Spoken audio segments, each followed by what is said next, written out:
2015 ዓመተ ምህረት ዕለተ ረቡዕ እንደምን አድራችኋል? ጤና ይስጥልን የተወደዳችሁ ተመልካቾቻችን። ጤና ይስጥልን ኢትዮጵያ ከኢትዮጵያ ቴሌቪዥን ተጀምሯል። ማህሌት ታደለ እኔም አሚር ጌቱ ከመላው በጀርመን የኢትዮጵያ አምባሳደር ፍቃዱ በየነ በጀርመን ፖላንድና ቼክ ሪፐብሊክ ከሚኖሩ ኢትዮጵያውያንና ትውልደ ኢትዮጵያውያን ጋር በወቅታዊ ሀገራዊ ጉዳዮች ላይ በበይነ መረብ ውይይት አድርገዋል። የበሽታዎች መከላከያና መቆጣጠሪያ ማዕከል ሲዲሲ አስታውቋል። ዘገባው የአፍሪካ ኒውስ ነው። ተመልካቾቻችን ለጤና ይስጥልኝ ኢትዮጵያ ያዝናቸው አጫጭር ጉዳዮች እነዚህ ይመስላሉ። አሚርና ማሂ ወደ እናንተ መሻል እናመሰግናለን።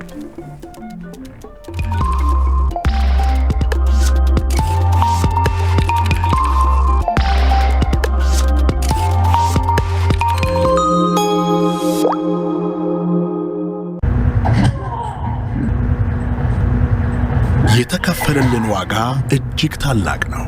እኛን ተክቶ ለኃጢአታችንና ለበደላችን እሱ ሞተ። በምንጓዝበት የሕይወት ጎዳና ሁሉ ከከፍታው መውጣት፣ ባልታሰበ አጋጣሚ ወደ ዝቅታው መውረድ ይገጥመናል። ከዝቅታው ሊያወጣን የሚችል አስተማማኝ አጋር ግን ሁሌም ቢሆን ያስፈልገናል። በዘመን ጅረት ውስጥ አልፈን ዛሬም ድረስ ዘመኑን የዋጀ ዋስትና በመስጠት በችግሮ ልንደርስሎ ሁሌም ቢሆን የክንዶትን ያህል ቅርብ ሆነን በዓሉን በቤተሰብ መካከል ሆነው ከቁጥር ሳይጎሉ በሰላምና በፍቅር በማሳለፎ ታላቅ ደስታ ይሰማናል። ለመላው የክርስትና እምነት ተከታዮች የትንሣኤ በዓል የፍቅር፣ የሰላም፣ የይቅርታና የመረዳዳት በዓል ይሁንላቸው። መልካም የትንሣኤ በዓል። አስተማማኝ አጋሮ የኢትዮጵያ መድን ድርጅት። በሰሙነ ፋሲካ ውብ ድባብ እምነት ወግና ባህላችንን ተላብሰን በልዩ ፍቅር ከገነባነው ጎጆ ስር አምረንና ተውበን ደግሞም ካሳደገን ቤተሰብ ጋር በዓሉን በድምቀት ልናከብር ከበረከታቸውም ተካፍለን አያት ካደረግናቸው ወላጆች ወደ ቀጣይ ትውልድ እሴቶቻችንን አሻግሮ ከዓመት ዓመት ያድርሰን የሚለው አያት ከ60/40 የረጅም ጊዜ አከፋፈል በተጨማሪ በዓሉን ምክንያት በማድረግ እስከ ሚያዝያ 29 የሚቆይ በቤቶቹ ላይ እስከ 35% በሱቆቹ ደግሞ እስከ 30% ልዩ ቅናሽ አድርጓል። ከአያት ጋር ያሰቡት ይሳካል። ለበለጠ መረጃ በ0976 60 60 60 ወይም በ0977 60 60 60 ይደውሉ። እንኳን ለብርሃነ ትንሣኤው በሰላም አደረሰው። አያት ዞሮ መግቢያዬ። ቴሌብር በብርሃን ፍጥነት የተወደደ በአጭር ጊዜ ውስጥ እጥፍ ድርብ የተራመደ አሁን ደግሞ አገልግሎቱ ይበልጥ እየላቀ ቴሌብር ሱፐር አፕን አስተዋወቀ። ቴሌብር ሱፐር አፕ የደህንነት አጥሩ ጠንካራ፣ በፊት ገጽና በጣት አሻራ የሚሠራ በውስጡ በርካታ መተግበሪያዎችን ይዟል። በአንድ የይለፍ ቃል ሁሉንም መጠቀም ያስችላል። ቴሌብር ሱፐር አፕ ሂሳብ በወቅቱ ባለመክፈል የሚመጣ የክፍያ ቅጣትን ያስቀራል። በቂ ሂሳብ ከሌሎት የብድር አማራጭ ያቀርባል። አስታውሱ፣ በመክፈል ደረሰኝ ይሰጣል። በቴሌብር ሱፐር አፕ በአንድ ጊዜ የቡድን ክፍያ መፈጸም ይቻላል። ግብይት ሲፈልጉ በአቅራቢያው ያለውን የቴሌብር ወኪል ይጠቁማል። አንድ ሰማይ ለከዋክብት ሁሉ መድመቂያ፣ እልፍ ጉዳይ በአንድ መተግበሪያ። አሁኑኑ የቴሌብር መተግበሪያውን ያዘምኑ አሊያም አውርደው በመጫን ሽልማቶን ያግኙ። ቴሌብር ሱፐር አፕ ኢትዮ ቴሌኮም። በአውሎ ንፋስና በአስፈሪው ቀን መሃል በድቅድቅ ጨለማ ብርሃን ያሳይሃል። በመከራና በሕማም በረዥሙ ጻማ ሁሌም ብርሃን አለ። የመነሳት ዜማ ሐሩር ባልነው በረሃ ይዘንባል። ያኔ ፍጥረት እንደ አዲስ ያብባል። ድቅድቅ ያልነው ጨለማ ያልፋል። ያኔ በጎ እየፈካ ክፉ ይሸነፋል። ለዚህም የጌታ ትንሣኤ ተስፋና ጽናት ይሆናል። እንኳን ለጌታችን ለኢየሱስ ክርስቶስ የትንሣኤ በዓል በሰላም አደረሳችሁ። የኦሮሚያ ኅብረት ሥራ ባንክ ለላቀ ለውጥ የቆመ።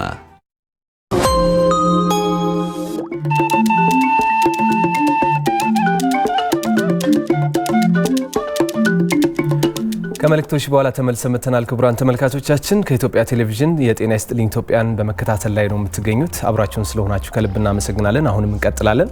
አሁን ደግሞ በማህበራዊ ሚዲያዎች ምን አይነት ጉዳዮች ተንሸራሸሩ፣ ብዙዎች ያጋሯቸው መልእክቶች ምን ይመስላሉ የሚለውን ባጭሩ እንመለከታለን። ትላንት በጣም በርካታ የስፖርት ቤተሰቦች ሻለቃ አትሌት ኃይሌ ገብረስላሴን ፎቶ ሲያዘዋውሩ ተመልክተን ነበርና ምክንያቱ ምን ይሆን ብለን ስናይ ለካ 50ኛ ዓመት የልደት በዓሉን እያከበረ ነበርና ኃይሌና በጣም ብዙ ሰዎች በማህበራዊ ሚዲያው ሲቀባበሉት ነበር። ብዙዎች ከኃይሌ ጋር አብረው የተነሱትን ፎቶግራፍ በመለጠፍ ለኃይሌ የመልካም ልደት ምኞታቸውን ሲገልጹ ነበረ።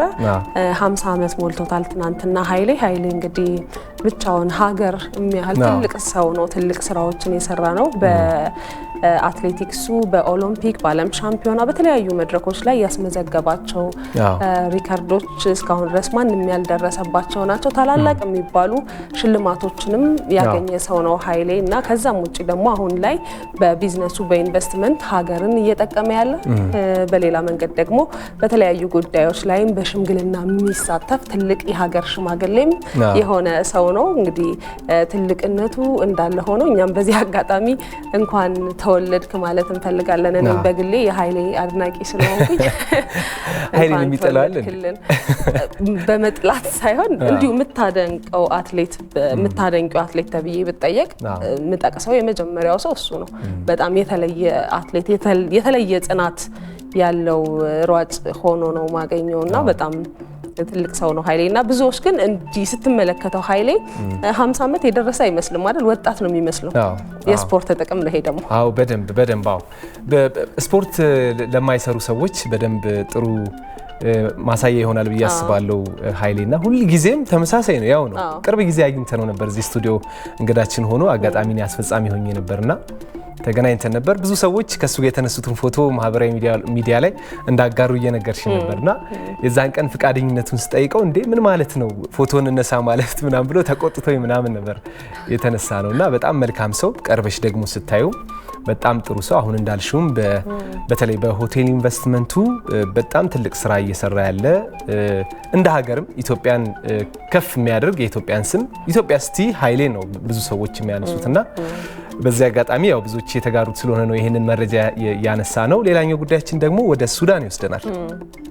በሱዳን እንግዲህ ተባብሶ ቀጥሏል የሱዳን ግጭት። የማህበራዊ ሚዲያውም የዋና ዋና መገናኛ ብዙሃን መነጋገሪያ የሆነ ጉዳይ ነው ሰሞኑን። በእኛም ሀገር ላይ ያው ትልቅ ራሱን የቻለ ኢምፓክት ይኖረዋል። በምስራቅ አፍሪካ ላይም ሱዳን ላይ የተቀሰቀሰው ግጭት ራሱን የቻለ ጥላ ያጠላል፣ ጥቁር ጥላ። ያንን በማሰብ እንግዲህ ከጠቅላይ ሚኒስትር አብይ አህመድ ጀምሮ ግጭቱ በሰላማዊ መንገድ እንዲፈታ የተለያዩ አካላት ጥሪ ያቆሙ ነው። እንግዲህ ትናንት የተሰማው አዲሱ ነገር ሁለቱ ተፋላሚ ኃይሎች የ24 ሰዓት የተኩስ አቁም አውጀዋል። እንግዲህ ተኩስ አቁሙ ከ24 ሰዓት በኋላ ምን ይሆናል የሚለውን አናቅም። የአሜሪካ እንግዲህ ጫና እያሳደረች ነበር በአንቶኒ ብሊንከን በኩል ተኩስ አቁም እንዲደረግና ሰብአዊ ድጋፍ በሱዳን ላሉ ለሲቪል ሰዎች እንዲደርስ ለማድረግ በሚልና ያ የ24 ሰዓት የተኩስ አቁም ታውጇል። ግጭቱ እንግዲህ ለ24 ሰዓታት ቀዝቀዝ ይላል ተብሎ ተስፋ ይደረጋል።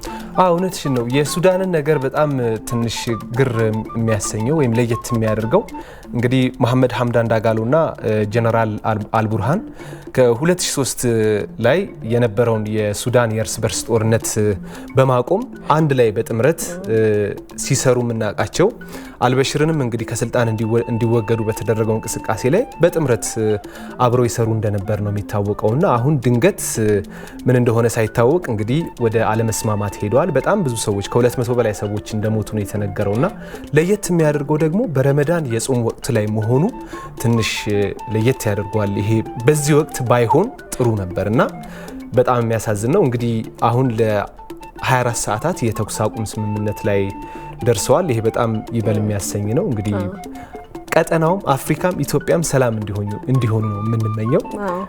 ስለዚህ እኛ ብዙ አወራን መሰለኝ። ፍሬዘር ግርማ የኦንላይን ባልደረባችን እዚህ ነው የቆመው።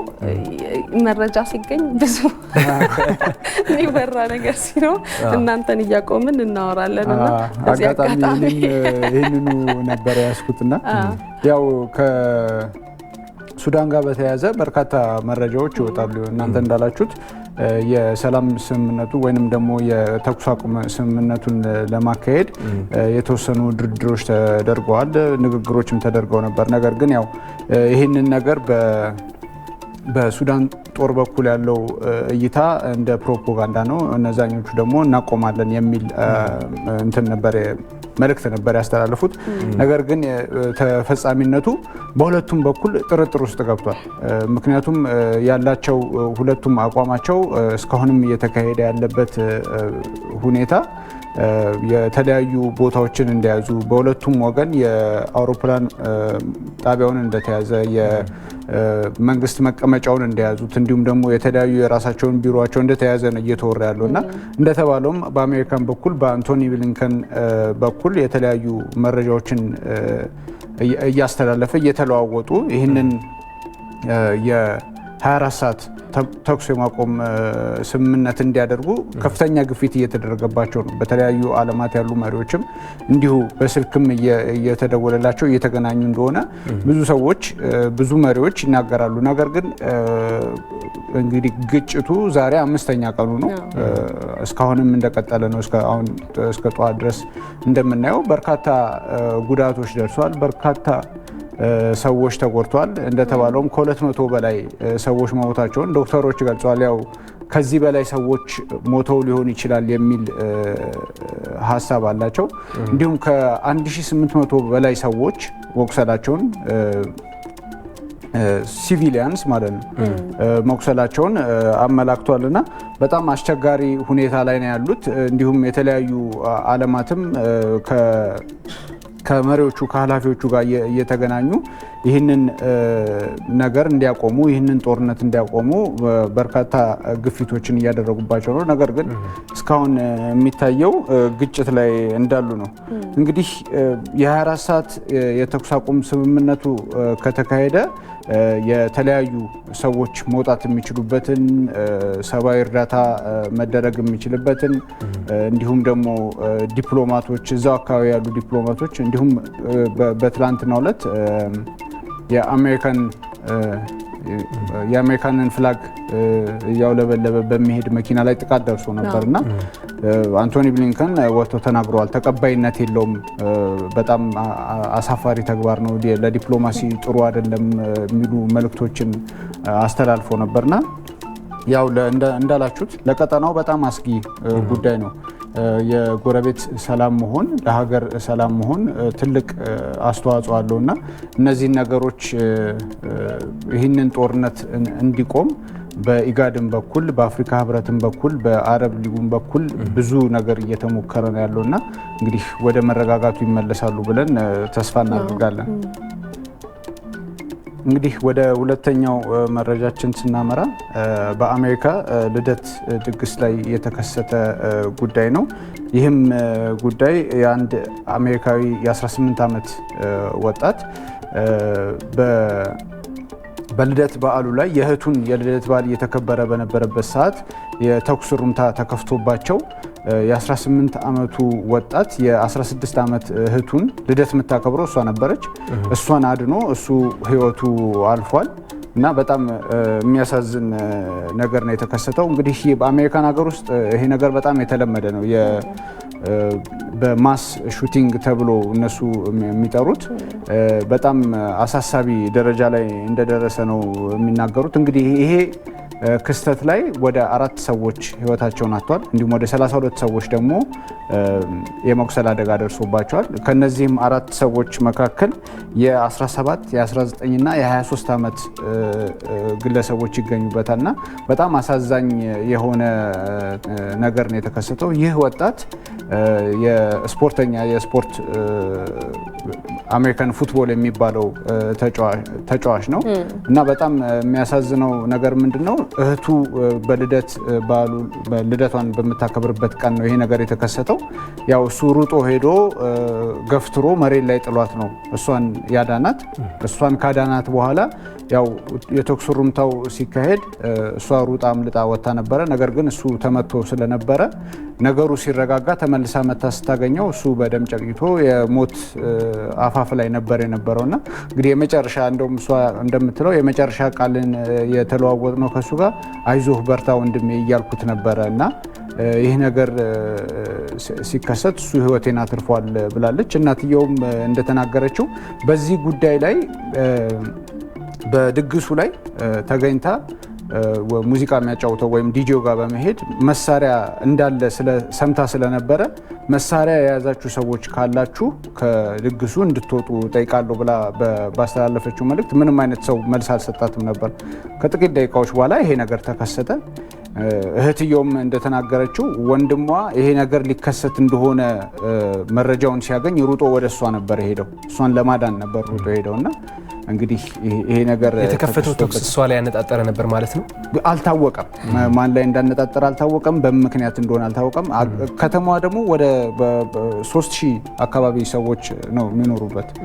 አሊባማ ሆኖ ትንሽ ከተማ ደግሞ ሌላ እዛ ውስጥ ያለች ከተማ ውስጥ ነውና ወደ 3000 አካባቢ ሰዎች ነው የሚኖሩበትና ይሄ እንደዚህ አይነት ነገር ይከሰታል ተብሎ ማይጠበቅበት ከተማ ነውና ይሄ ነገር ሲከሰት አላማው ምን እንደሆነ አልታወቀም፣ ማን ላይ እንዳነጣጠረም አልታወቀም፣ በምን አይነት ሰዎችም እንደተደረገ አልታወቀምና ፖሊሶችም የበለጠ ማጣራት እናደርጋለን እንዲሁም ሰው የሚያውቀው መረጃ ካለ እሱንም እንዲያካፍለን ብለው መልእክታቸውን ሲያስተላልፉ ነበርና በጣም አሳዛኝ ጉዳይ ነው። እንግዲህ በዚህ ጉዳይ ወደ 160 የሚያክል የጅምላ ጭፍጨፋ የመሞከር ሂደቶች በአሜሪካን ሀገር ውስጥ በዚህ በአጭር ጊዜ ውስጥ ብቻ የዚህን ያህል እንትኖች ተካሂዷልና አሜሪካን ውስጥ በጣም ተለመደ። በተለይ ከቅርብ ጊዜ ወዲህ ትምህርት ቤቶች ላይ ህፃናት ተማሪዎች ላይ ሁሉ እንዲህ አይነት ግድያዎች ሲፈጸሙ እናስታውሳለን። በትክክል በጣም አሳዛኝ ሁኔታ ነውና ይህንን እንግዲህ በዚህ መልኩ ተከስቷል የሚለውን የተለያዩ ማህበራዊ ሚዲያዎች ሲያጋሩት ነበር። እንግዲህ የሶስተኛ መረጃ ሰርከስ ሲያካሂዱ የነበሩ አንበሳዎች ከአጥራቸው ወጥተው እንደነበር የሚያሳይ ነው። በቻይና ሀገር ውስጥ እንግዲህ ይህንን ሰርከስ እያካሄዱ በነበረበት ሰዓት በቀለበት ውስጥ መዝለል ነበረ አንደኛው ሰርከስና ያንን ክብ ቀለበት ውስጥ መዝለል ነበርና ያንን ሲዘል አንደኛው አንበሳ ተሳሳተ። ያንን ሲሳሳት የመደናበር ሁኔታ ተከሰተና ሁለቱም ከአጥሩ ወጡ። እንደምታዩት ከአጥሩ ሲወጡ አንደኛው ከአጥሩ አልፎ ከድንኳኑ ወጣ። ሰርከሱ የሚካሄድበት ደግሞ ድንኳን አለና ከድንኳኑ ወጥቶ መንገድ ላይ ሲንቀሳቀስ ነበር። ከግቢ አልወጣም፣ ነገር ግን ከድንኳኑ ወጥቶ መንገድ ላይ ሲንቀሳቀስ ቆይቶ ከ30 ደቂቃ በኋላ እንግዲህ እንደምታዩት ሰዎችም በቅርብ ርቀት ነበር የነበሩትና በጣም ደንግጠው ተደናብረው ነበር ሲወጡ የነበረው እና ከወጣ ከ30 ደቂቃ በኋላ ይዘውት ወደ ግን አላደረሱም። ሰዎች አላደረሰም። ሰው ላይም ምንም አይነት ያው እዛው አካባቢ ሰርከስ እንግዲህ ብዙ አይነት ሁነቶች አሉ። ሰርከስ ላይ የተለያዩ እንስሳቶች ያቀርባሉ፣ ሰዎች ምናምን ያቀርባሉና ምንም አይነት ሰው ላይ ጉዳት ሳይደርስ በቁጥጥር ስር ውለው መልሰው ወደ ቦታው አስገብተውታል ማለት ነው። የዋህ አንበሶች ናቸው በጣም። እንግዲህ ወደ መጨረሻው መረጃችን ስንሄድ በጣም አስገራሚ ነገር ነው። እኔም ሳገኘው በጣም ገርሞኝ ነበር ስመለከተው የነበረው ከ500 ቀናት በኋላ ከዋሻ ውስጥ የወጣችውን ስፔናዊት ቢታሬስ ፍላሚን የምትባል ግለሰብን ነው የሚያሳየን።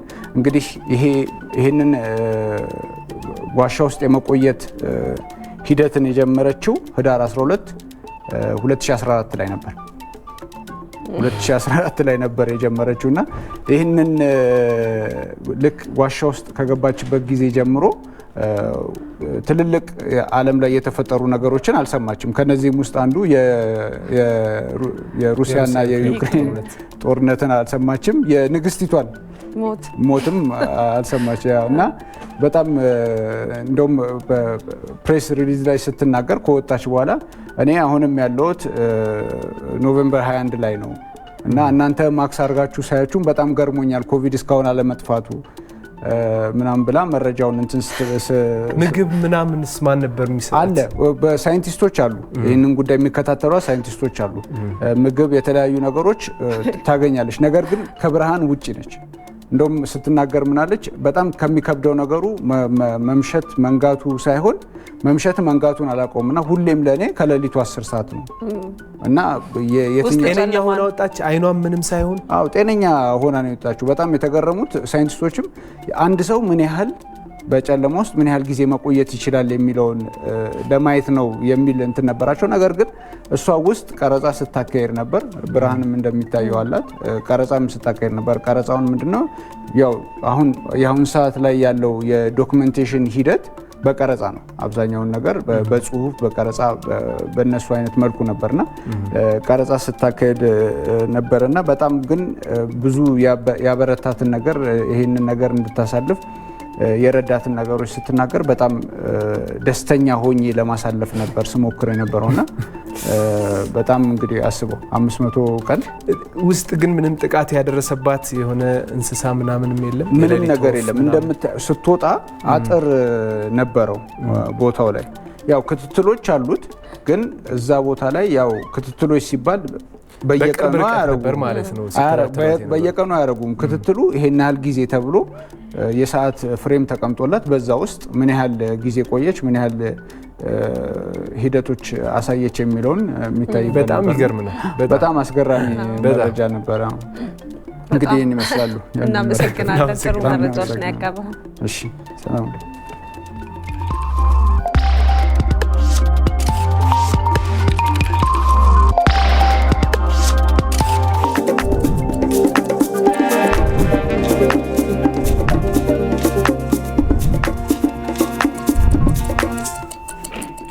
ወደ ሳምንቱን በታሪክ ዘገባችን ነው የምናልፈው ተመልካቾቻችን። የዛሬው የሳምንቱን በታሪክ ዘገባችን የሚያጠነጥንበት ጉዳይ ደግሞ የአሜሪካ ፕሬዝዳንት የነበሩት አብርሃም ሊንከን በሽጉጥ ተመተው ህይወታቸው ያለፈው በአውሮፓውያን አቆጣጠር በ1865 በዚህ ሳምንት ነበር። ፕሬዝዳንቱ በቲያትር ቤት በታደሙበት ነበረ በተተኮሰባቸው ሽጉጥ ተመተው የተገደሉት። ይህን ጉዳይ ደግሞ በሰፊው ወደ ኋላ መለስ ብላ የምታስቃኘን ባልደረባችን ሜሮን በረዳነች። እንከታተልና እንመለሳለን። እንደ አውሮፓውያን አቆጣጠር በ1860 በጸደይ ወራት መጀመሪያ አብርሃም ሊንከን ለአሜሪካ ፕሬዝዳንትነት የተወዳደሩበት ዓመት ነበር።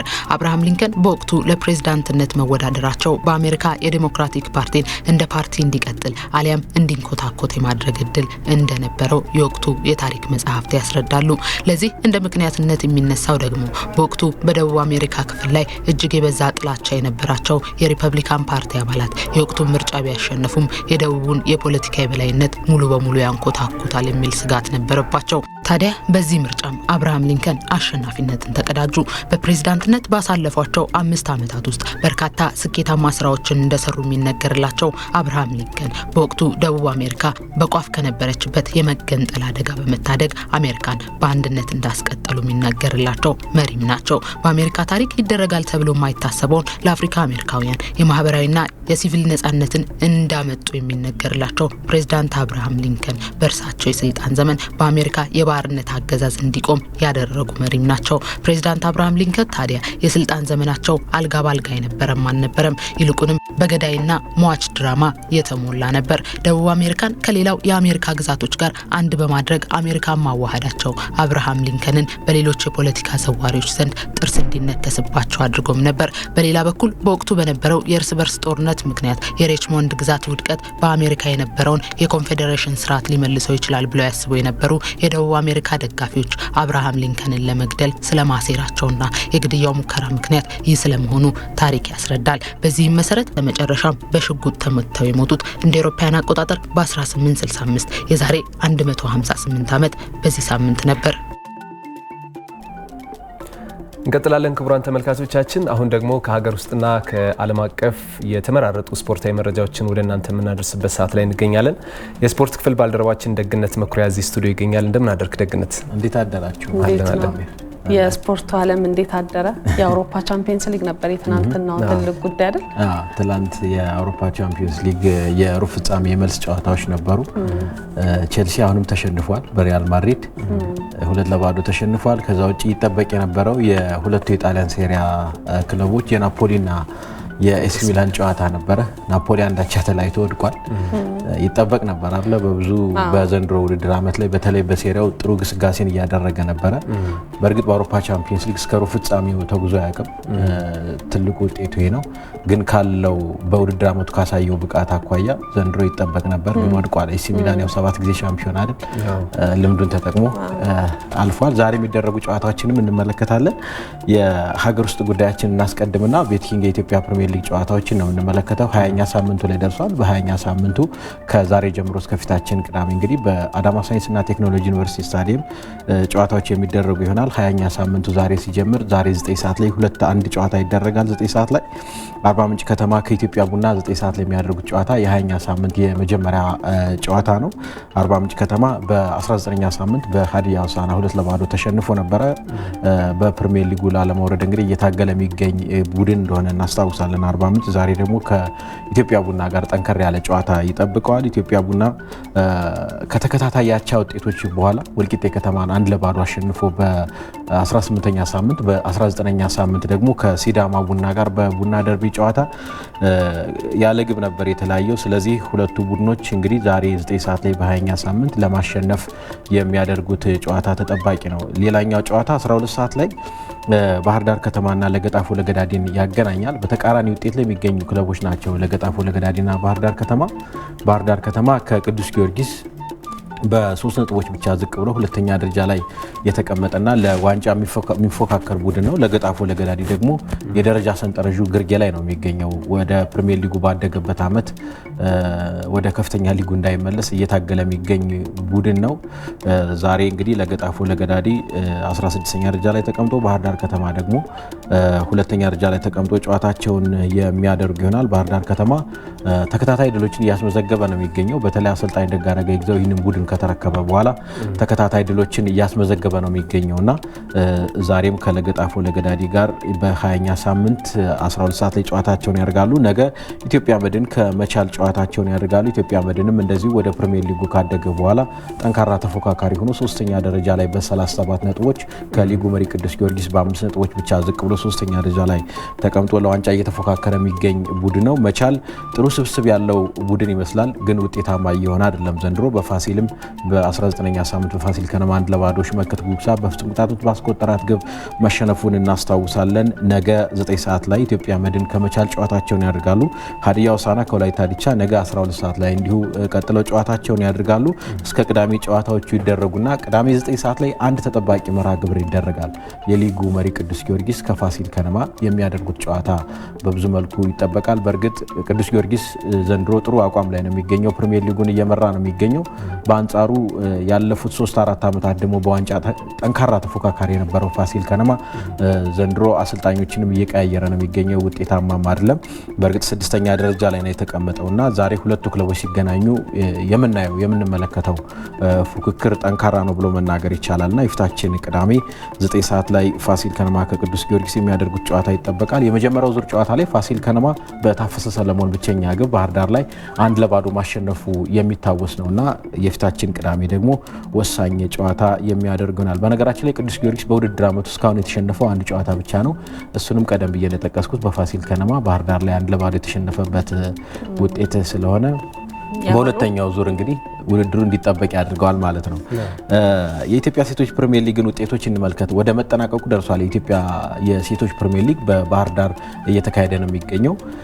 ትላንት 3 ጨዋታዎች ተደርገዋል። አዲስ አበባ ከተማ ከድሬዳዋ ከተማ ያደረጉት ጨዋታ በአዲስ አበባ ከተማ 2-0 አሸናፊነት ተጠናቋል። ሐዋሳ ከተማም እንዲሁ ቦሌ ክፍለ ከተማ 2-0 አሸንፏል። የሊጉ መሪ ኢትዮጵያ ንግድ ባንክ ቅዱስ ጊዮርጊስን 3-0 አሸንፏል። ሎዛ አበራ፣ አረጋሽ ካልሳና የምስራች ላቀው ለኢትዮጵያ ንግድ ባንክ ግቦችን አስቆጥረዋል። በ7 ነጥብ ልዩነት መሪነቱን አጠናክሮ ቀጥሏል። ኢትዮጵያ ንግድ ባንክ ሎዛ አበራና አረጋሽ ካልሳ ደግሞ አረጋሽ ካልሳ 20 ግቦች አሏት፣ ሎዛ አበራ ደግሞ 19 ግቦች አሏትና በአንድ ክለብ ላይ ለኮከብ ግብ አስቆጣሪነት በአንድ ግብ ብቻ ተለያይተው የሚያደርጉት ፉክክር ይጠበቃል። ስለዚህ የመጨረሻው ጨዋታ ላይ የተሻለ ግብ የሚያስቆጥረው ተጫዋች እንግዲህ ኮከብ ግብ አስቆጣሪ ሆኖ ለማጠናቀቅ የተሻለ እድል ያለው ይመስላል።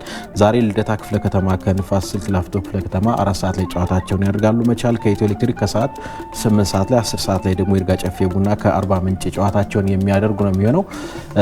ወደ አውሮፓ ቻምፒዮንስ ሊግ ጨዋታዎቻችን እንለፍና ትላንት የአውሮፓ ቻምፒዮንስ ሊግ የሩብ ፍጻሜ የመልስ ጨዋታ በስታንፎርድ ብሪጅ ሪያል ማድሪድ ከቼልሲ ያደረጉት ጨዋታ ይጠበቅ ነበር። ሪያል ማድሪድ ይህንን ጨዋታ 2-0 አሸንፏል። ሳንቲያጎ ቤርናባው ላይ 2-0 እንዲሁ በተመሳሳይ በሜዳው ሪያል ማድሪድ ማሸነፉን እናስታውሳለን። ትላንትም ስታንፎርድ ብሪጅ ላይ ምናልባት ቼልሲ በሜዳው ውጤቱን ሊቀለብሰው ይችላል ተብሎ ተጠብቆ ነበረ። ትላንትም 2-0 በተመሳሳይ በድምሩ 4-0 አሸንፎ ሪያል ማድሪድ ወደ ቀጣዩ ዙር ወደ ግማሽ ፍጻሜ ያለፈበትን ውጤት ነው ያስመዘገበው። ብራዚላዊ ወጣቱ አጥቂ ሮድሪጎ ሁለቱን ግቦች ለሪያል ማድሪድ አስቆጥሯል። አሰልጣኝ ፍራንክ ላምፓርድ በጊዜያዊነት ይህንን ቡድን እስከ ውድድር ዓመቱ መጨረሻ ተረክቦት ነበረ ግራም ፖተር ከተሰናበተ በኋላ። ግን ፍራንክ ላምፓርድ ቼልሲን ከተረከበ አራተኛ ጨዋታውን ትላንት አድርጓል። አራቱንም ተሸንፏል። በሪያል ማድሪድ 2-0 በሩብ ፍጻሜው የትናንቱን ጨምሮ ተሸንፏል። ከዛ ውጪ በፕሪሚየር ሊጉ በወልቭስ በተጨማሪ ደግሞ በብራይተን 2-1 መሸነፉ እናስታውሳለን እና እድለኛ አይመስልም። ባለሀብቱ ቶድ ቦሊ በርካታ ወደ 550 ሚሊዮን ፓውንድ የሚደርስ ወጪ አድርገው ቼልሲን ለማጠናከር ሞክረዋል። ነገር ግን የዘንድሮ ውጤታቸው በተቃራኒው ሆኗል። በርካታ ኮከቦች አሏቸው። ትላንት ሜዳ ላይ የተመለከትነው ይሄን ነው። ንጎሎ ኮንቴ፣ ኩኩሬያ፣ ሙድሪክ የመሳሰሉ ተጫዋቾች ትናንት የተሻሉ ግብ የማግባት እድሎችን አግኝተው ነበር፣ ግን ሳይጠቀሙባቸው ቀርተው ትላንት 2-0 ተሸንፈው እንግዲህ ከአውሮፓ ቻምፒዮንስ ሊግ ተሰናብተዋል። ግራም ፖተር እያሉ ሳይሰናበቱ ቼልሲ የነበረው ተስፋ እንዲሁም በአውሮፓ ቻምፒዮንስ ሊግ እስከ ሩብ ፍጻሜው እንዲጓዝ አድርጓል። በፕሪሚየር ሊጉ 11ኛ ደረጃ ላይ ነው የተቀመጠውና ምናልባትም በአውሮፓ ቻምፒዮንስ ሊግ በኤሮፓ ሊግ አይደለም በአውሮፓ ኮንፈረንስ ሊግም ላይሳተፍ ይችላል ዘንድሮና በርካታ የተሻለ ስብስብ አለው፣ ግን ውጤት እያስመዘገበ አይደለም። አሰልጣኝ ዩሊያን ኔግልስማን ከቼልሲ ጋር ንግግር ጀምሯል እየተባለ ነው የሚገኘው።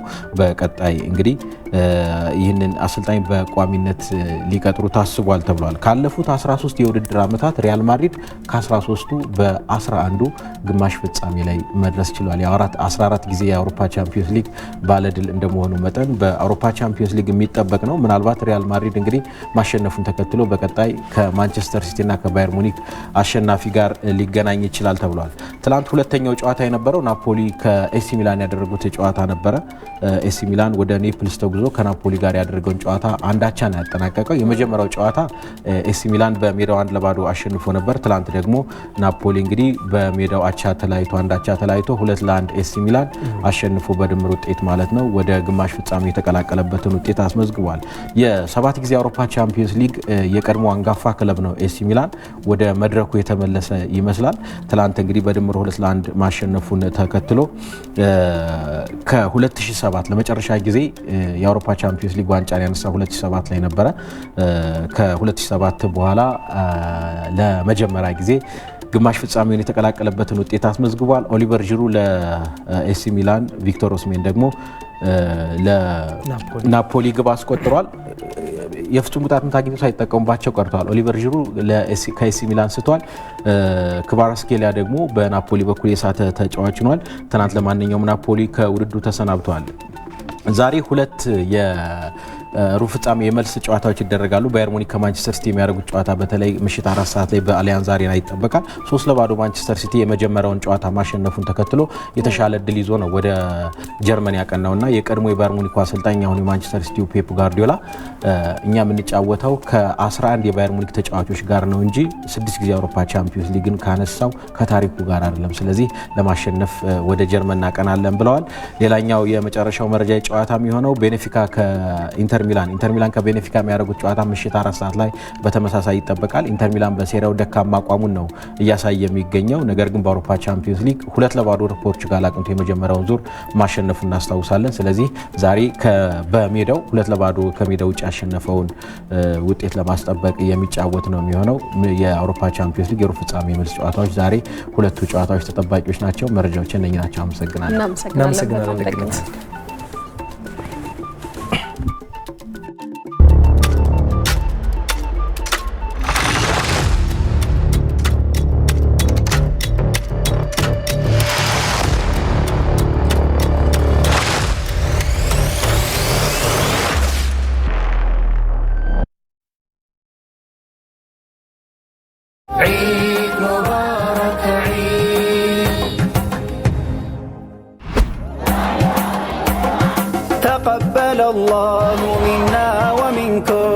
እንኳን ለ1444ኛው የኢድ አልፈጥር በዓል በሰላም አደረሳችሁ። የምንሰጥ ከሆነ ማህበረሰቡ ውስጥ ከፍ ያለ ሀብታም ዝቅ ያለ ድሃ ይኖራል ተብሎ አይታሰብም። አላህ ነፍሱን ሊያወጣው ሲል የሚጠይቀው አንድ ነገር ልዝገድ ብሎ አይጠይቅም፣ ልጹም ብሎ አይጠይቅም። ጓደኞቼን አንድ ያቻቸው ልምጣ አይደለም። የተወሰነ ሰዓት ስጠኝ ጌታዬ ሰደቃ ሰድቄ ልምጣ። ተቀበለላሁ ሚና ወሚንኩም። በ7 ዓመትህ ወላጅ አባትህን እንዳጣህ ትናገራለህ። ሆስፒታል ታገኛቸዋለሽ፣ ነርሶ የመንግስት መስሪያ ቤት ታገኛቸዋለሽ፣ ዶክተር ሆኖ ታገኛቸዋለሽ። እነዚህ ልጆች ባልወለድሽው አንጀትሽ ባባ ብሎ ሲጠሩሽ ምን ያህል ከዚህ በልጠ ተርፋለ? ተቀበለላሁ ሚና ወሚንኩም። 4 ልጆች ነበሩ፣ 5 ሆነዋል። ደስ ይላል። እንኳን ደስ አለ። ምንም ይለ ሐዲስ አለ መሰለሽ መን ካነ ሊላሂ ካነ አላሁ ለሁ። ለሰው የቆመ ሰው አላህ ይቆምለታል። ይሄ ምንም አልጠራጠርም። ደጃን ኳክተን 1444ኛው የኢድ አልፊጥር በዓል መላው የዓለም ላይ ያሉ ወንድሞቻችን እህቶቻችን እናት አባቶቻችን ሁሉ አላህ እንግዲህ ጾማቸውን ከተቀበላቸውና ኢዱንም በደስታ ከሚያሳልፉት ለሰዎችም ደስታ ከሚፈጥሩት አላህ ያርገን እላለሁ። በኢቲቪ ዜና ቻናል በኢድ ቀን ወደ እናንተ እንደርሳለን። ይጠብቁን።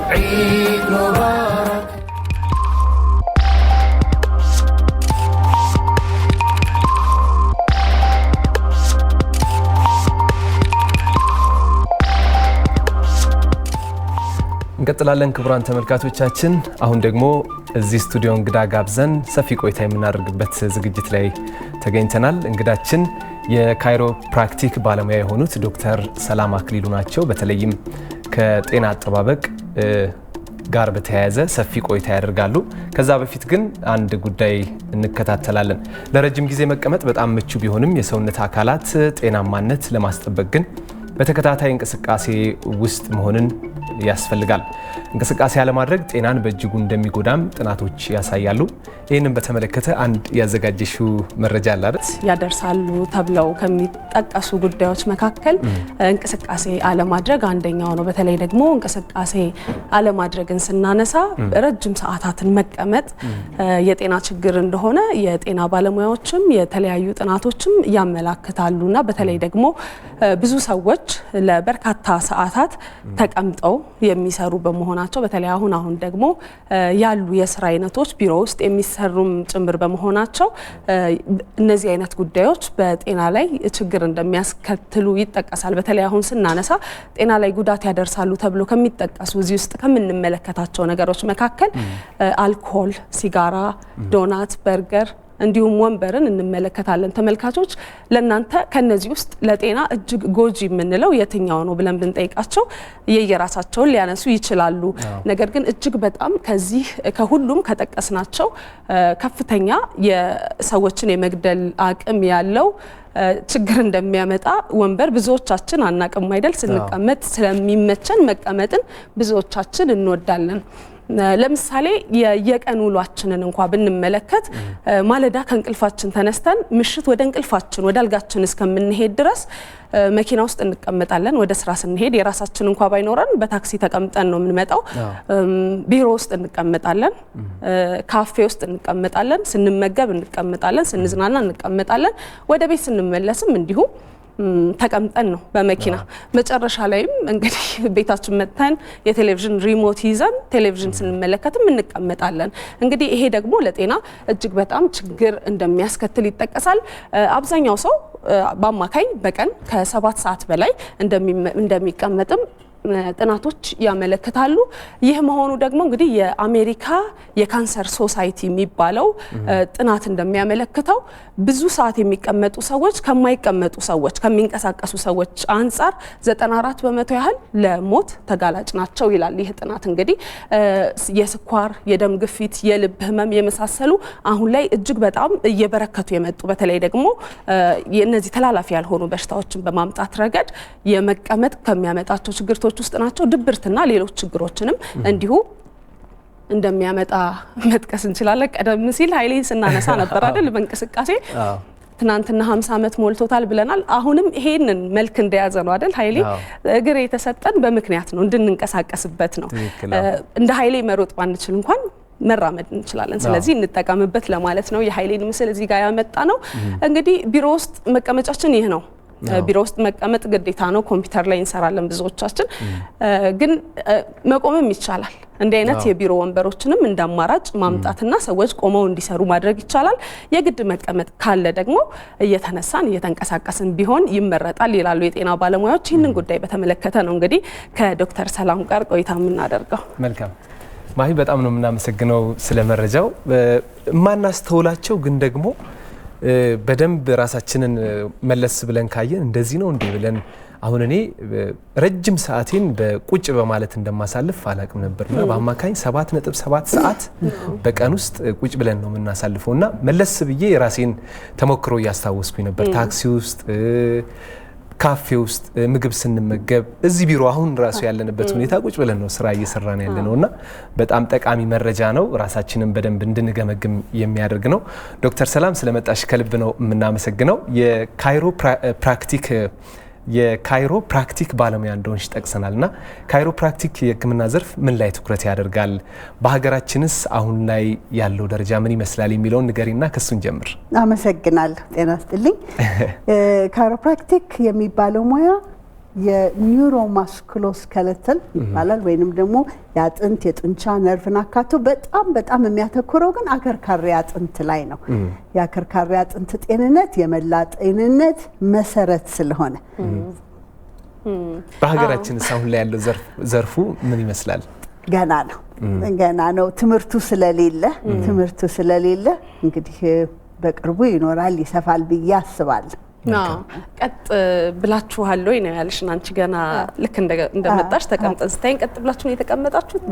ተስተካከልን እንጂ እንላለን ብዙዎቻችን ስንቀመጥ አናስተውለውምና ብዙ ከመቀመጥ ባለፈ ደግሞ አቀማመጣችን በራሱ ተቀምጠንም የምንቀመጥበት መንገድም ልክ አለመሆኑም ሌላኛው ችግር ነውና እንግዲህ ይሄ የምንቀመጠው ነገር የጤና ጫናው ቀደም ሲል የተወሰነ መረጃ ነው ለማጋራት የሞከርኩት፣ ግን በጤና የሚያሳድረው ጉዳትን ደግሞ ከባለሙያ ምልከታ አንጻር ብታጋሪን ደስ ይለናል። በጣም ደስ ይለኛል። ብዙውን ነገር ብለሽዋል። መቀመጥ ይገላል። አሁን ከዚህ ቀደም ሲጃራ ማጨስ ይገላል ነበር የሚባለው። አሁን መቀመጥ የባሰ ሆኖ ተገኝቷል። ይህ የሆነበት ምክንያት ለምንድን ነው? ብዙ ጊዜ ቀጥ በሉ እንላለን። ቀጥ በሉ ስል እንዲሁ ዝም ብሎ ቀላል ቀጥ በሉ ይመስላል። ግን ቀጥ ባልን ሰዓት የነርቭ ስርዓታችን ከጭንቅላታችን በአንገታችን በኩል የጀርባችን የአከርካሪ አጥንት ትክክል ካልተቀመጠ በዛ ውስጥ የሚያልፈው ህብረ ሰረሰር ትክክል ስለማያልፍ ከህብረ ሰረሰሩ የሚወጡት ነርቮች ደግሞ እያንዳንዱ የውስጥ አካላችን ጋር ይደርሳሉ ማለት። አሁን ብዙ ጊዜ ብዙ ሰዎች ኮምፒውተር ላይ ሲቀመጡ ከአንገታቸው እንደዚህ አጠፍ ብለው ከትከሻቸው ሰበር ብለው የሳምባ ማቀፊያውን አጠፍ አድርገው ጎበጥ ብለው በሚቀመጡበት ጊዜ ከተነፋፈሳችን አንስቶ ከልብ አመታታችን ከጨጓራ አሰራሩ ከአንጀት እነዚህ ሁሉ የውስጥ ስርዓቶች እክል ያመጣባቸዋል። እንደውም አሁን ጥናቶች ብዙ ሰዓት የሚቀመጡ ሰዎች እድሜያቸውን የ8 ዓመት እንደውም ሲጃራ ከሚያጨስ ሰው በላይ እድሜውን ማሳጠር ይችላል ብዙ የሚቀመጥ ሰው ይባላል። እና በቃ ልብ እንበል። አንዳንዴ የግድ በጣም ጤነኛ ለመሆን እንደዚህ ቅድም እንዳልከው ልብ ብዬ አላቅም ያልከው ዛሬ የምትሰጡት ማስገንዘቢያ ምንድነው? ሰዎች ልብ እንዲሉ። አሁን ለምሳሌ ብዙ ጊዜ ልጆች በየመንገዱ ቦታ ትልቅም ሰው ካንገቱ እንዲስብር ብሎ ስልክ ላይ ነው የምታዩት፣ ከትከሻው አጠፍ ብሎ። ጭንቅላታችንን ብቻውን ብንመዝነው 6 ኪሎ ግራም ይሆናል። ልክ 45 ዲግሪ ካንገታችን አጠፍ ባለን ሰዓት ይሄ 6 ኪሎ ግራም 5 እጥፍ ይሆንና ማለት 500% ማለት ነው 30 ኪሎ በመሆን እዚህ ማጀራታችን ላይ ነው ያጫና የሚያልፈው። 30 ኪሎ ማለት በግምቱ የ6-7 ዓመት ልጅ ጭንቅላቴ ላይ እንደዚህ አንገቴ ላይ ተሸክሜ ነው የዋልኩት ማለት ነው። ይሄ ምን ያደርጋል? የትንፋሻችንን ትክክል አለመሆን፣ የልብ አመታቱን መረበሽ፣ አስተሳሰባችን ክሊር እንዳይሆን፣ ምንሰራውን ስራ ከልባችን እንዳንሆን ያደርጋል። እና ይህንን ፋክት ስናቅ ታዲያ ምን እናድርግ? የሚለውን እንድንመለከት ወዳለሁ። መልካም። የነርቭና የጡንቻ ባህሪ ከአካላዊ እንቅስቃሴ ጋር ምን ያህል ትስስር አላቸው የሚለውን እስኪ እናንሳ። ሁሉ ነገር ናቸው።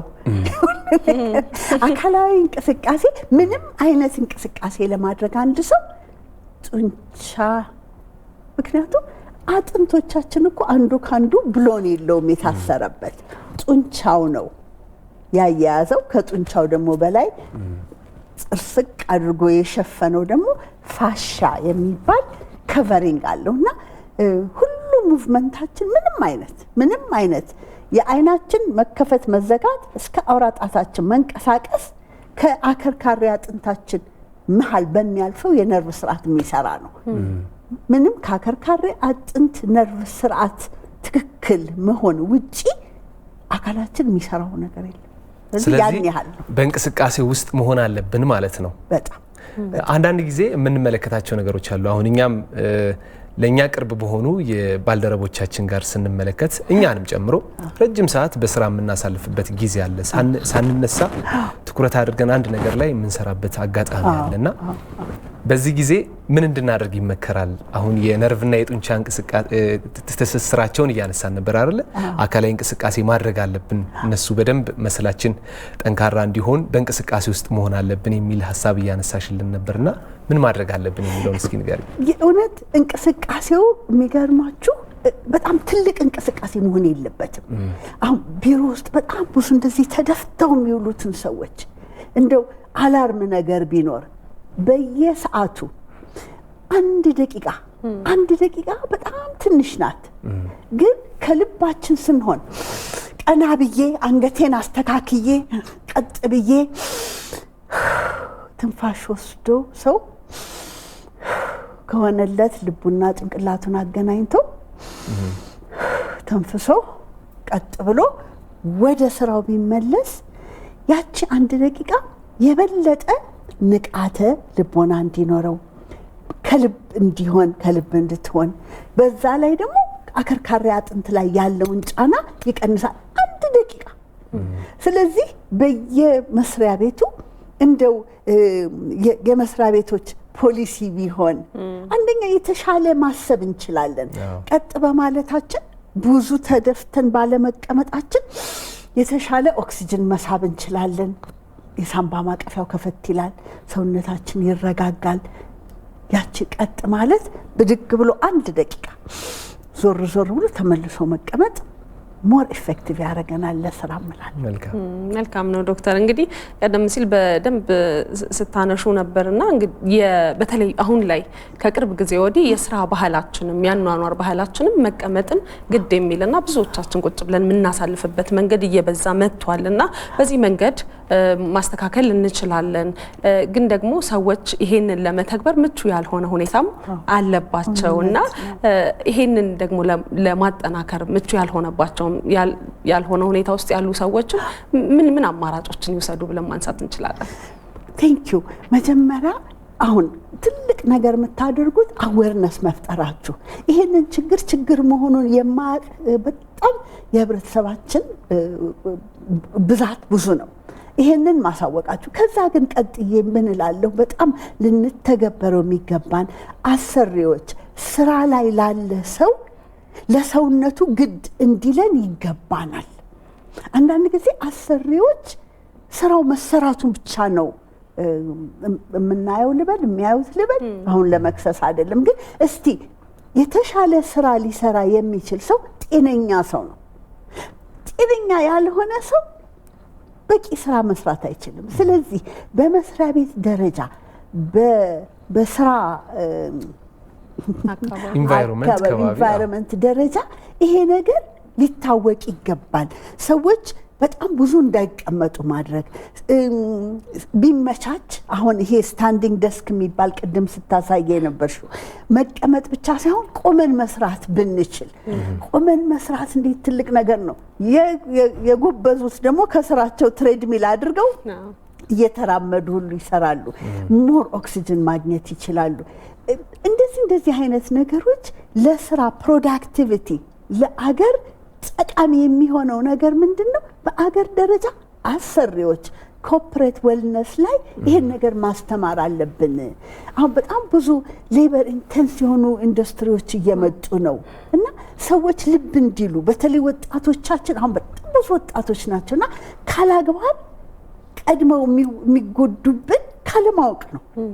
ስለዚህ ይኸው መቀመጥ እንዲህ ያደርጋል ብላችሁ ዛሬ ስታስተምሩ ከዛ ደግሞ አሰሪዎች 1 ደቂቃ በሰዓት ውስጥ ሰዎች ከልባቸው እንዲሆኑ ሰውነታቸውን ቀጥ እንዲያደርጉ የተሻለ ልክ መኪናችንን ሰርቪስ እንደምናደርገው ሰውነታችን ደግሞ ምናልባት በሰዓት ሰርቪስ መደረግ ይፈልጋል፣ ከልብ መሆን ይፈልጋል፣ ቀጥ ማለት ይፈልጋልና ይሄንን እላለሁ። መልካም ነው። በጣም ነው የምናመሰግነው ዶክተር ሰላም አክሊሉ የካይሮፕራክቲክ ባለሙያ እዚህ ድረስ ስለመጡ ለመረጃዎት ላስተማሩን ነገር እናመሰግናለን።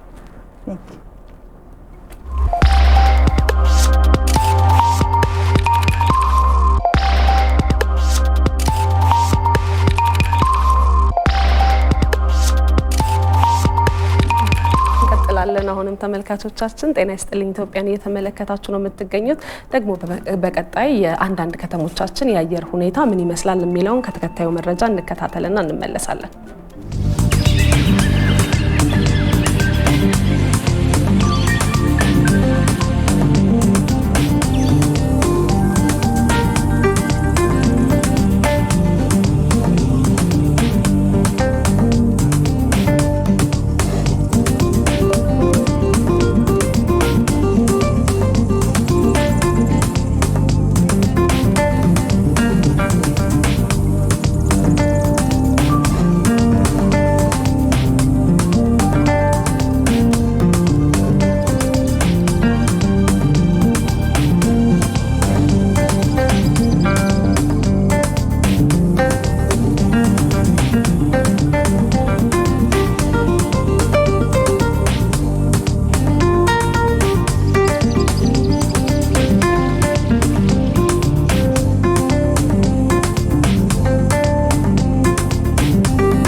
የአየር ትንበያ ዘገባችንን ተከታትለን ተመልሰን መጥተናል። ክቡራን ተመልካቾቻችን አሁን 2 ሰዓት ሆኗል። ወደ ሁለተኛው ምዕራፍ የጤና ይስጥልኝ ዝግጅቶቻችን እንሻገራለን። ከዛ በፊት ግን የሰዓቱን አጫጭር ዘገባዎች ወደ እናንተ እናደርሳለን። ባልደረባችን ኤልሻዳይ ወንድማገኝ ደግሞ ዜናዎቹን ይዛ እዚህ ስቱዲዮ ተገኝታለች። በድጋሚ ጤና ይስጥልኝ። ቆይታችሁ እንዴት ነው? ጥሩ ነው። አመሰግናለሁ። መቀጠል ይቻላል። ጤና ይስጥልኝ በድጋሚ ተመልካቾቻችን 2 ሰዓት ሆኗል። አጫጭር ዜናዎችን ወደ እናንተ እናደርሳለን። ኤልሻዳይ ወንድማገኝ ነኝ። በሩሲያው ትልቁ የኢነርጂ ካምፓኒ የሆነው ሩስ ሃይድሮ በኢትዮጵያ በኢነርጂ ልማት ዘርፍ ለመሰማራት ያለውን ፍላጎት ገለጸ። የውሃና ኢነርጂ ሚኒስቴር የበላይ አመራሮችና ከሩስ ሃይድሮ የስራ ኃላፊዎች ጋር በበይነ መረብ ውይይት አድርገዋል። በውይይቱ የውሃና ኢነርጂ ሚኒስቴር ዶክተር ኢንጂነር ሀብታሙ ይተፋ እንደገለጹት በሀገሪቱ እምቅ የታዳሽ ኃይል የማምረት አቅም ቢኖርም የኢነርጂ አቅርቦት ከ50 በመቶ በታች መሆኑን ገልጸው የኢነርጂ አቅርቦትን ለማሳደግና በቀጠናው የተጀመረውን የኃይል ትስስር ለማስፋፋት ኢነርጂን የማምረት የማሰራጨትና የማስተላለፍ አቅም ማሳደግ አስፈላጊነቱን አመላክተዋል። በውሃና ኢነርጂ ሚኒስቴር የኢነርጂ ልማት ዘርፍ ሚኒስትር ዴኤታ ዶክተር ኢንጂነር ሱልጣን ወሊ በበኩላቸው ከህዝብ ቁጥር መጨመርና የኢነርጂ ፍላጎት እያደገ መሄድ ጋር ተያይዞ ተጨማሪ የኢነርጂን የማምረት አስፈላጊነት አንስተዋል። የሩስ ሃይድሮ የስራ ኃላፊዎች በበኩላቸው የዳበረ የኃይል ማምረትና የማሰራጨት ልምድ እንዳላቸው ገልጸው በተለያዩ የአፍሪካ ሀገራት በኃይል ልማት ዘርፍ መሰማራታቸውንና በኢትዮጵያም መስራት እንደሚፈልጉ መግለጻቸውን ከሚኒስቴር መስሪያ ቤቱ የተገኘ መረጃ ያመላክታል። በአውሮፓ የሚኖሩ ኢትዮጵያውያንና ትውልደ ኢትዮጵያን በልማት ፕሮጀክት ላይ የሚያደርጉትን ድጋፍ ይበልጥ እንዲያጠናክሩ ጥሪ ቀረበ። በጀርመን የኢትዮጵያ አምባሳደር ፍቃዱ በየነ በጀርመን ፖላንድና ቼክ ሪፐብሊክ ከሚኖሩ ኢትዮጵያንና ትውልደ ኢትዮጵያን ጋር በወቅታዊ ሀገራዊ ጉዳዮች ላይ በበይነ መረብ ውይይት አድርገዋል። አምባሳደር ፍቃዱ ኢትዮጵያ በለውጡ ሂደቶች ላይ ያሳካቻቸው ፖለቲካዊ፣ ኢኮኖሚያዊና ማህበራዊ ስኬቶች እንዲሁም የነበሩ ተግዳሮቶችን ቀጣይ የትኩረት አቅጣጫ ላይ ገለጻ አድርገዋል። በሌላ በኩልም ገበታ ለትውልድ ኢትዮጵያን የሚያኮራና ኢኮኖሚውን የሚያነቃቃ ሀገራዊ ፕሮጀክት በመሆኑ ዲያስፖራው ተሳትፎ እንዲያደርግም ጠይቀዋል። በወቅታዊ ሀገራዊ ጉዳይ ላይ ዲያስፖራው እውነቱን በመረዳት ለሀገሩ ሁኔታው ሁለንተናዊ ልማት ተሳትፎ ማድረግ አለበትም ብለዋል። ኢትዮጵያ የአባይ ወንዝን በተመለከተ የምታራምደውን ፍትሃዊ ተጠቃሚነት ዲጂታል ዲፕሎማሲን በመጠቀም ይበልጥ በዓለም ማስገንዘብ እንደሚገባ ተጠቆመ። ኢትዮጵያ ከአባይ ወንዝ የምታገኘውን ጥቅም ለማረጋገጥ በውሃና ኢነርጂ ሚኒስቴር አስተባባሪነት የከፍተኛ ትምህርት ተቋማትና ምሁራንን ያካተተ ፎረም ተቋቁሟል። የፎረሙ አባል በአዲስ አበባ ሳይንስና ቴክኖሎጂ ዩኒቨርሲቲ የፍልስፍና ሶሺዮሎጂ መምህር ዶክተር ተሾማ አበራ ሚዲያ ዲፕሎማሲ በናይል ወንዝ ላይ በሚል ርዕስ የዳሰሳ ጥናትም አካሂደዋል። ዶክተር ተሾመ ከኢዜአ ጋር ባደረጉት ቆይታ ኢትዮጵያ የአባይ ወንዝን በተመለከተ የምታራምደውን ፍትሃዊ ተጠቃሚነት ዲጂታል ዲፕሎማሲያዊን በመጠቀም ይበልጥ ማስተዋወቅ ይገባል ብለዋል። በተለይም ዲጂታል ሚዲያን በመጠቀም እውነታውን ለዓለም በማሳወቅ ረገድ ውስንነት መኖሩን የተናገሩት ዶክተር ተሾመ የውጭ ጉዳይ ሚኒስቴር ምሁራንና መገናኛ ብዙሃን በተናበበ መልክ መስራት እንዳለባቸው ጠቁመዋል።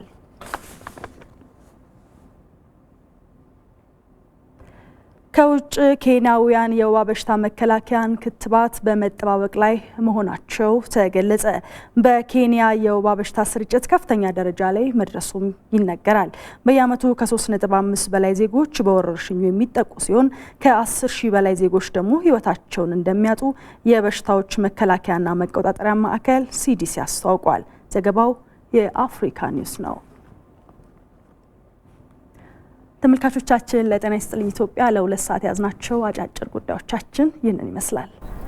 ማሌትና አሚር ወደ እናንተ እናመሰግናለን።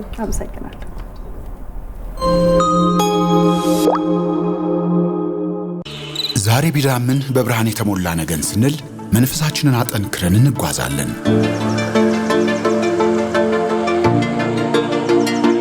በድቅድቅ ጨለማ የተወረሰን ቀን የሚነጋ የማይመስልን ሌሊት የዘመን ክረምትን ለመሻገር እኛነታችንን ሰጥተን ተስፋ ሳንቆርጥ ተስፋ እናደርጋለን።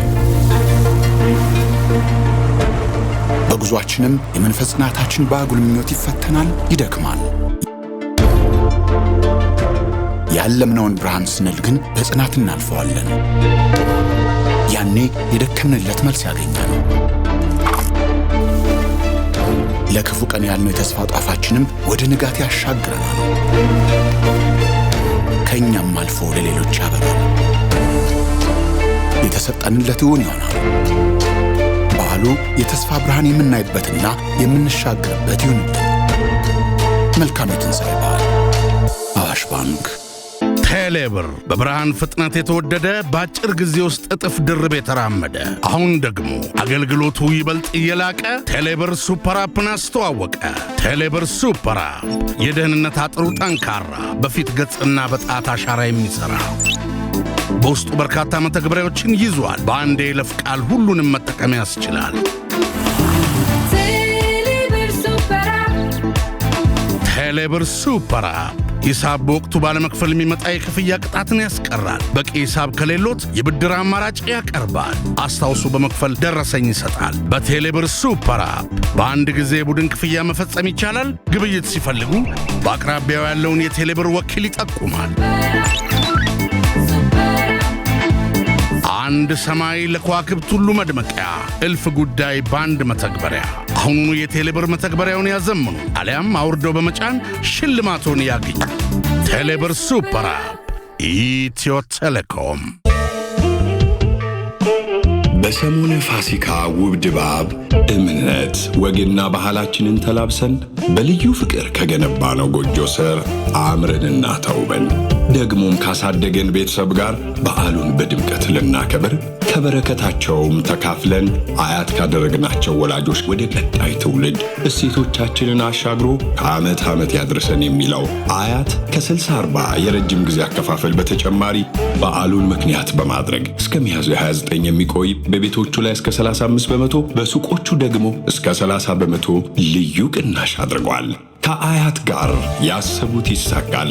ለበለጠ መረጃ በ0976 60 60 60 ወይም በ0977 60 60 60 ይደውሉ። እንኳን ለብርሃነ ትንሣኤው በሰላም አደረሰው። አያት ዞሮ መግቢያዬ።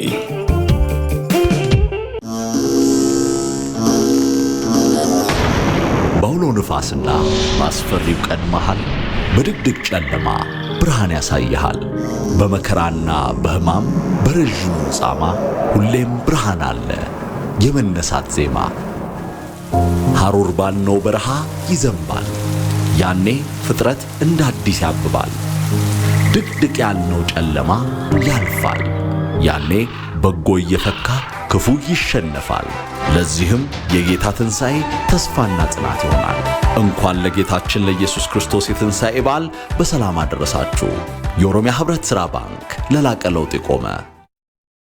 ቴሌብር በብርሃን ፍጥነት የተወደደ በአጭር ጊዜ ውስጥ እጥፍ ድርብ የተራመደ አሁን ደግሞ አገልግሎቱ ይበልጥ እየላቀ ቴሌብር ሱፐር አፕን አስተዋወቀ።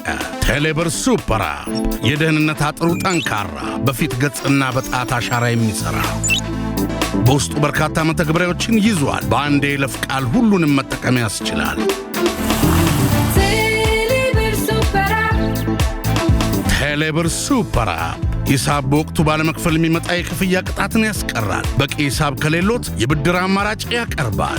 አስታውሱ፣ በመክፈል ደረሰኝ ይሰጣል። በቴሌብር ሱፐር አፕ በአንድ ጊዜ የቡድን ክፍያ መፈጸም ይቻላል። ግብይት ሲፈልጉ በአቅራቢያው ያለውን የቴሌብር ወኪል ይጠቁማል። አንድ ሰማይ ለከዋክብት ሁሉ መድመቂያ፣ እልፍ ጉዳይ በአንድ መተግበሪያ። አሁኑኑ የቴሌብር መተግበሪያውን ያዘምኑ አሊያም አውርደው በመጫን ሽልማቶን ያግኙ። ቴሌብር ሱፐር አፕ ኢትዮ ቴሌኮም።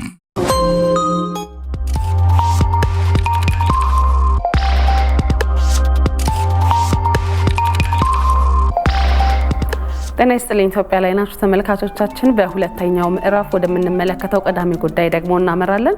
የፊቼ ጫምበላላ በዓልን የተመለከተ ጉዳይ ነው የምናጋራችሁ። የሲዳማ ሕዝብ የወርና የዓመት አቆጣጠር በመከታተል የዘመን መለወጫ በዓል መቼ እንደሚሆን ተለይቶ የሚታወቅበትን በከዋክብት ምልከታ ላይ የተመሰረተ ባህላዊ የቀን መቁጠሪያ ስሌት ቀምሮ ለአገልግሎት ማዋሉ ይነገራል። አው የሲዳማ ሕዝብ የጨረቃና ከዋክብትን አቀማመጥ በማጥናት አዲስ ዓመት ፊቼ ጫምበላላን ያከብራል። ፊቼ የአዲስ ዓመት በዓል ዋዜማ ሲሆን ጫምበላላ ደግሞ የአዲስ ዓመት መጀመሪያ ቀን ነው። እዚህ ጉዳይ ላይ ቆይታ እናደርጋለን። ክቡራን ተመልካቾቻችን፣ በዚህ ጉዳይ ላይ ተጨማሪ መረጃ ልታደርሰን ባልደረባችን መታሰቢያ ደረጀ ከሐዋሳ ስቱዲዮ በቀጥታ መስመራችን ላይ ትገኛለች። ከእንግዳ ጋርም ቆይታ ታደርጋለች። መታሰቢያ እንደምን አደርሽ? እንግዲህ አንቺ በምትገኝበት ሐዋሳ ዛሬ የፊቼ ነገ ደግሞ የጫምበላላ በዓል ይከበራልና ለፊቼ ጫምበላላ እየተደረገ ያለው ዝግጅት ምን ይመስላል? ሐዋሳ ድባቡ እንዴት ነው? አመሰግናለሁኝ። የሲዳማ ማህበረሰብ የዘመን መለወጫ የሆነው ፊቼ ጫምበላላ በዚህ በሐዋሳ ጉዱማሌ ላይ በነገው ዕለት ይከበራል። ከዛ አስቀድሞ እንግዲህ የተለያዩ ዝግጅቶች እየተደረጉ ነው። ሐዋሳ ኢትዮጵያ ውስጥ ካሉ የቱሪስት መዳረሻ ከሆኑ ከተሞች ውስጥ አንዷ ናት። ይሄኛው በዓል ሲደመር ደግሞ የበለጠ ከተማዋን አስውቧታል። ከመግቢያዋ ጀምሮ እንግዲህ እለቱን ለማክበር ሽር ጉድ እያለች ነው። በከባድ ድምቀት ውስጥ ነው የምትገኘው ሐዋሳ። የሲዳማ ማህበረሰብ እንግዲህ የራሱ የሆነ የቀን አቆጣጠር አለው። ከዛ ጋር ተያይዞ የራሱን አዲስ ዓመት በነገው ዕለት ያከብራል። ቀደም ሲል እናንተም ስትጠቅሱት ነበረ። በዛሬው ዕለት የፊቼ በዓል ነው የሚከበረው። ምክንያቱም የዓመቱ የመጨረሻው ቀን ተደርጎ ነው የሚወሰደው። ነገ የዓመቱ መጀመሪያ ቀን ነው፣ ጫምበላላ ይባላል። በነገራችን ላይ ወደ በኋላ ላይ በስፋት እናነሳዋለን። ዓመቱ የሚጀምረው የመጀመሪያው ቀን ዛሬ ምሽት ላይ እንደሆነም ሰምቻለሁኝ። እንግዲህ ዕለቱ በጣም የተለያዩ አዳዲስ ነገሮች የተካተቱበት ነው፣ የፊቼ ጫምበላላ በዓል ማለት ነው። አንድ ማህበረሰብ የራሱ የሆነ ባህል፣ ትውፊት፣ ያኗኗር ዘዬ ይኖረዋል። የሲዳማ ማህበረሰብም የፍቼ ጨንበላላ በዓልን ሲያከብር እነዚህን ነገሮች በአንድ ላይ ማካተቱ የሚታይበት ነው። የፍቼ ጨንበላላ በዓል መቼ ተጀመረ የሚለውን ጥያቄ ብናነሳ በዚህ ጊዜ ተጀመረ የሚሉ መረጃዎች እስካሁን አልተገኙም። ነገር ግን የሲዳማ ማህበረሰብ ራሱን ካወቀበት ጊዜ ጀምሮ ይህንን በዓል ማክበር እንደጀመረ ይታመናል። የራሱ የሆነ የቀን አቆጣጠር አለው። ሳምንቱን የሚቆጥርበት፣ ወራቱን የሚቆጥርበት፣ ከዛም ጋር ተያይዞ እንግዲህ የራሱን አዲስ ዓመት የሚቆጥርበት የራሱ የሆነ ባህል ያለው ማህበረሰብ ነው። ይህንን ደግሞ በየዓመቱ አያንቶች ናቸው ቀኑን ቆርጠው የሚያሳውቁት። ያ ማለት የጨረቃን እንዲሁም ደግሞ የስነ ከዋክብትን እንቅስቃሴ ታሳቢ ባደረገ መልኩ አዲሱ ዓመት ምን ቀን ላይ ወይም ደግሞ ምን ወር ላይ ይውላል የሚለውን ነገር እነሱ ናቸው በየዓመቱ ይፋ የሚያደርጉት። ዘንድሮም የ2015 ማለት ነው ሚያዝያ 12 በነገው ዕለት የሚከበር ነው የሚሆነው። ፍቼ ጨንበላላ የራሱ የሆኑ ብዙ ትውፊቶችን የያዘ በዓል ነው። ከበዓልነት ባሻገርም እንግዲህ ኢትዮጵያ ካሏት የማይዳሰሱ ቅርሶች ውስጥ አንዱ ነው ይህ ፍቼ ጨንበላላ። በአደባባይ ላይ በድምቀት ከሚከበሩ በዓላትም ውስጥ የምንጠቅሰው ነው። በርካታ የማህበረሰብ ክፍል ይህንን በዓል ወጥቶ ያከብራል። የተለያዩ ልዩ የሚያደርጉ ይዘቶችም አሉት። ፍቼ ጨንበላላን ስናነሳ ለምሳሌ አመጋገቡን ብናነሳ ቡርሳሜ የሚባለው በተለምዶ ብዙዎቻችን እናውቀዋለን ከበዓል ጋር ተያይዞ ሲጠቀስ ያ ምግብ ነው የሚቀርበው። ለምን ሲባል ስጋ አይበላም በለቱ እርድ ስለማይፈጸም ማለት ነው። በዓሉ ከተፈጥሮ ጋር በቀጥታ ይገናኛል ተብሎ ስለሚታሰብ ምንም አይነት የእንስሳት እርድ አይከናወንም። በኢትዮጵያውያን ባህል ብዙ በዓላትን ስናከብር እርድ እንፈጽማለን እና ከዛ የተለየ ነው ፍቼ ጨንበላላ። ከዛ በተቃራኒው እንደውም እንስሳት አረንጓዴ የሚባል ቦታ ላይ እንዲወጡና ቀኑን እንዲያሳልፉ ይደረጋል። ሌላኛው ደግሞ ግብርና ማይካሄድም፣ መሬት አይታረስም በፍቼ ጨንበላላ እለት ማለት ነው። ቀደም ሲል እንደጠቀስኩት በዓሉ በቀጥታ ከተፈጥሮ ጋር ይገናኛል ተብሎ ስለሚታሰብ ከነዚህ ነገሮች የጸዳ ሆኖ ነው የሚውለው። ሌላኛው የተጣሉ ሰዎች ተጣልተው መቀጠል አይችሉም። በፍቼ ጨንበላላ እርቅ የሚፈጸምበት ነው።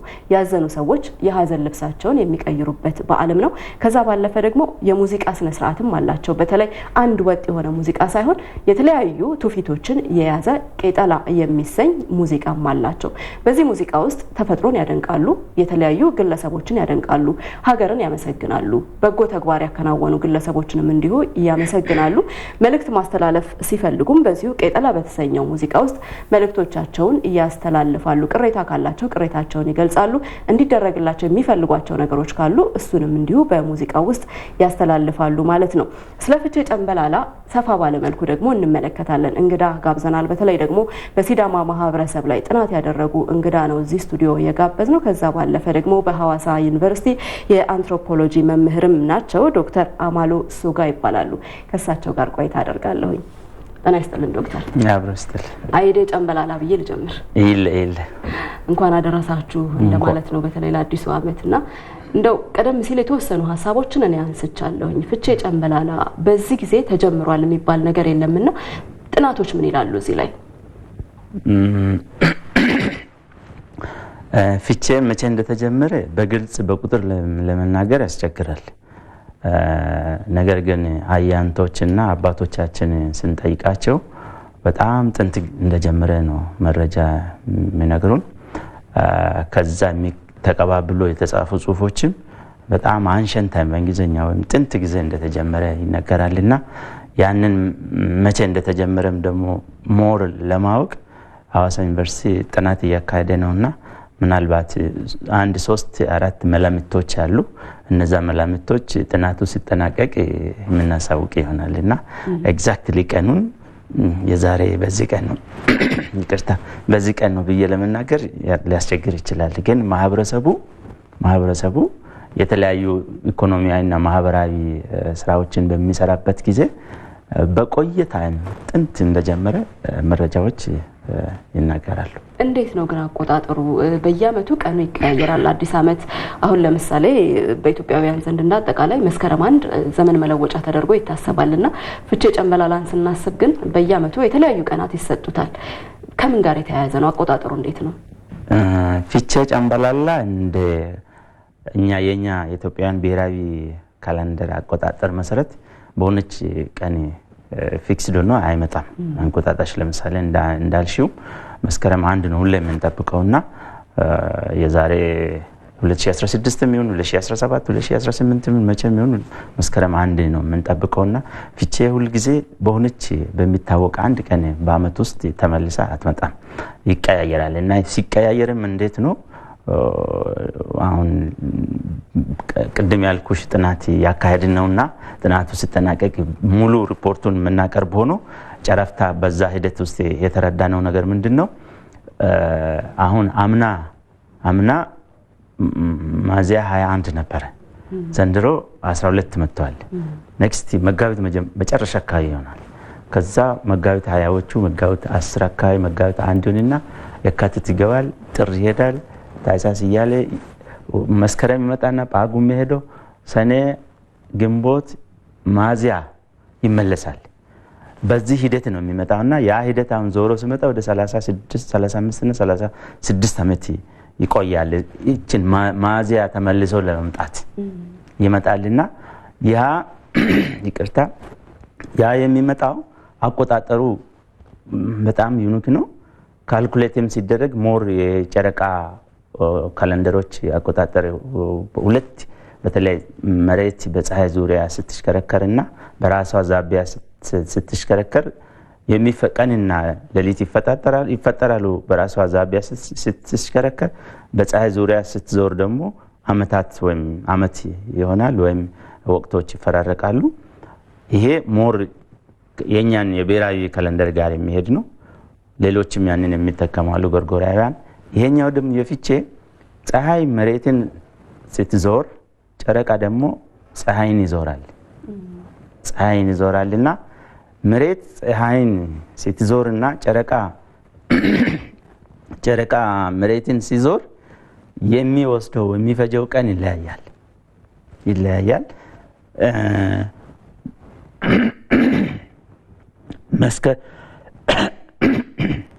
ይቅርታ ጨረቃ 354 ቀን ነው የሚወስዳት እንድ ዙረቱን የሚጨርሰው 12 ወራት ሆኖ 354 ይሆናል። የመሬት ደግሞ 365 ከ4 1/4ኛ ነው የሚሆነውና ያቺ የጨረቃዋና የመሬት ውደታዋ ማለት የመሬት ፀሐይን ሲዞርና ጨረቃ መሬትን ሲዞር መሬትም ትዞራለች ጨረቃም ይዞራል። በነዛ ውደት መነሻ ቀኖች ይለያያል። ስለዚህ ይሄን እንቅስቃሴ ታሳቢ አድርጉ። ያንን እንቅስቃሴና ሁለት ፕላስ ደግሞ ቀኖቹንም በወር ውስጥ ያሉ ቀናትንም ጨረቃና ከዋክብቶች አሉ። ሴቨን ሲስተርስ የምንላቸው በእንግሊዝኛ ከዋክብቶች አሉ። ሲዳማዎች ቡሳ ነው የሚሉትና በግሩፕ የሚሄዳሉ። ቁጥራቸው 7 ብቻ አይደለም። ሳይንቲስቶችም ወደ አንዳንዶቹ 27 ይላል 45 ይላል እስከ 1000 እስከ 3000 በአይን የሚታዩ ግን 7 እና 6 አሉና እነርሱ በጨረቃ ከጨረቃ ጋርም ሲዞሩ ሄደው የሚቀድሙበትና አንዳንዴ ጨረቃ ይቀድማል፣ አንዳንዴ እነዛ ከዋክብቶቹ ሊደር አለ ባካቸውና ያ ሲዞር ቀኑን ዲተርማይን ያደርጉታል። የነዛ ሁሉ ካልኩሌሽን ድምር ነው ፊቼን ከአንድ ቦታ ወደ ሌላ ቦታ እንዲለያይ የሚያደርግ። ስለዚህ ጨምበላላ አሁን ነገ ሳይሆን ምሽት ላይ ይጀምራልም ሲሉ ነበርና እሱን አንስተን እናውቃ። ምክንያቱም አቆጣጠሩ አንድ ተብሎ ወሩን የሚቆጠረው ጨረቃ ሲወጣ ነው። ጨረቃ የሚወጣው ደግሞ ዛሬ ማታ ነው። አቆጣጠሩ ዛሬ ማታ ነው። በተለምዶኛ ዛሬ ጠዋት ነው ረቡዕ ብለን የምንቆጥረው ፀሐይ ሲወጣ ማለት ነው። የዛሬን ማታ ደግሞ የረቡዕ ማታ ምሽት ብለን እናወራለን። ግን ጨረቃ ዛሬ አንድ ሲወጣ ይጀመርና ነገ ማታው የነገው የሐሙሱን አካል ሆኖ ይቀጥላል። ዛሬ አሁን በሲዳምኛ ቀዋዶ ነው። 12 ሰዓት ላይ ቀዋዶ ይጠናቀቅና ከዛ በኋላ ቀዋላን ከገባል ነገ ጫምበላላ በቀዋላን ካቀን ይውላል እና ከጨረቃዋ መውጣትና መግባት ጋር ይያያል። ነገ 12 ሰዓት ላይ ጨረቃ አዲስ ጨረቃ ይወጣል። ጠዋት ላይ በአይን አይታይም።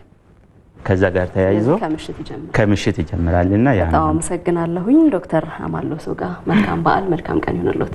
መልካም በዓል ይሁንልዎት ለሁላችን። አመሰግናለሁ። የፍቼ ጨምበላላ በዓል እንግዲህ ከዛሬ ጀምሮ በተለያዩ ዝግጅቶች በዚህ በሐዋሳ ከተማ ይከበራል። በተለይ ዋናው ነገ በዓሉ ሲከበር ደግሞ የኢትዮጵያ ቴሌቪዥን በቀጥታ ስርጭት እውነቱን የሚሸፍን ነው የሚሆነው። መልካም መታሰቢያ። አንቺንም እንግዳሽንም ለመረጃዎቻችሁ እናመሰግናለን። መልካም ቀን፣ መልካም በዓል። እንቀጥላለን። መቲ ጥሩ መረጃን ያደረሰችን። በዚሁ ወደ ቢዝነስ መረጃዎች ነው የምንሻገረው። ባልደረባችን ህብር እዚህ ስቱዲዮ ትገኛለች። እንደምን አደርሽ ህብር? መቀጠል ይችላል። አመሰግናለሁ። እንደምን አደራችሁ ተመልካቾቻችን። እንደተለመደው እንግዲህ ለቢዝነስ የተለያዩ መረጃዎችን ይዘናል። ለመከታተል ይረዳቸውን ዘንድ ዋና ዋናዎችን ለማስተዋወቅ 13ኛው የመላው አፍሪካ የቆዳ ንግድ እንግዲህ አውደ ርዕይ በአዲስ አበባ በሚሊኒየም አዳራሽ ይካሄዳል። ይህን የተመለከተ ዘገባ አለ። እንዲሁም የኦሮሚያ ትራንስፖርት ኤጀንሲ 27 ባለ 3 እግር ተሽከርካሪዎችን ከዩኒቨርሲቲና ከኮሌጅ ለተመረቁ ስራ አጥ ወጣቶች እንዲሁም ማበርከቱን ይህንን የተመለከታለን። ከውጭ ደግሞ ታንዛኒያና ብሩንዲ የሚያገናኛቸውን በኤሌክትሪክ የሚሰራ የባቡር ትራንስፖርት መሰረተ ልማት እንዲሁም ለመገንባት የሚያስችል ስምምነት ደርሰዋል። ይህን የተመለከታለን። የቻይና ኢኮኖሚ ደግሞ በተያዘው የፈረንጆቹ ዓመት እንዲሁ አንደኛ ሩብ ዓመት ካለፈው ተመሳሳይ ጋር የ4.5 በመቶ እድገት እንዳለው የሚያሳይ ናቸው። እነዚህን እንግዲህ የስፖንሰራችንን መልእክት ተከታትለን ስንመጣ በሰፊው የምንመለከታቸው ናቸው። ተከታትለን እንመለስ።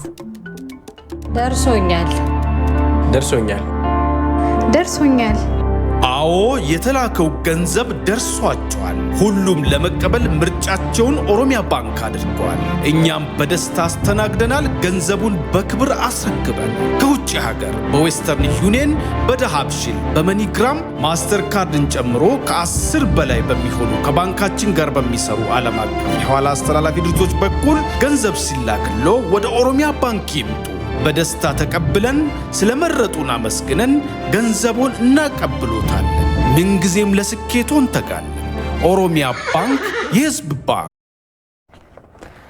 የቢዝነስ ዘገባ ስፖንሰራችንን ኦሮሚያ ባንክ እናመሰግናለን። ወደ ቀዳሚው ዘገባችን ነው የምናልፈው። 13ኛው የመላው አፍሪካ የቆዳ ንግድ አውደ ርዕይ በአዲስ አበባ ሚሊኒየም አዳራሽ ከሚያዝያ 12 እስከ 14 ድረስ እንደሚካሄድ የኢትዮጵያ ቆዳ ኢንዱስትሪ ማህበር አስታውቋል። ማህበሩ ከኢንዱስትሪ ሚኒስቴር፣ ከንግድና ቀጠናዊ ትስስር ሚኒስቴር፣ ከተባበሩት መንግስታት የኢንዱስትሪ ልማት ድርጅትና ሌሎች አጋሮች ጋር በመተባበር አውደ ርዕዩን እንደሚያካሂድም አስታውቋል።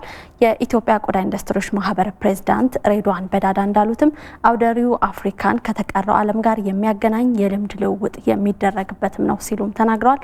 በኮቪድ-19ና በሌሎች ዓለም አቀፋዊ ተለዋዋጭ ሁኔታዎች የተቀዛቀዘውን የቆዳውን ዘርፍ ለማነቃቃትም ትልቅ ሚና እንደሚኖረውም እንዲሁ ጠቁመዋል።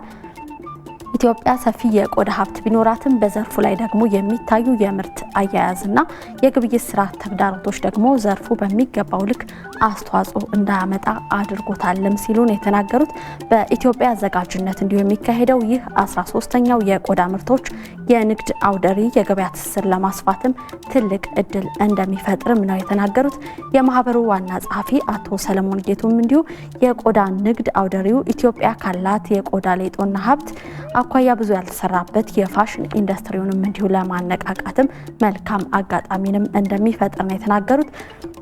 በንግድ አውደ ርዕዩም እንግዲህ ከ200 በላይ የተለያዩ ሀገራት የቆዳ ውጤት አምራች የማሽነሪዎችና ግብአት አቅራቢዎችም የእውቀትና የቴክኖሎጂ ተቋማት እንዲሁም የፋይናንስ ተቋማትም ይሳተፉበታል ተብሎ ይጠበቃል ተብሏል። ዘገባው የኢትዮጵያ ዜና አገልግሎት ነው።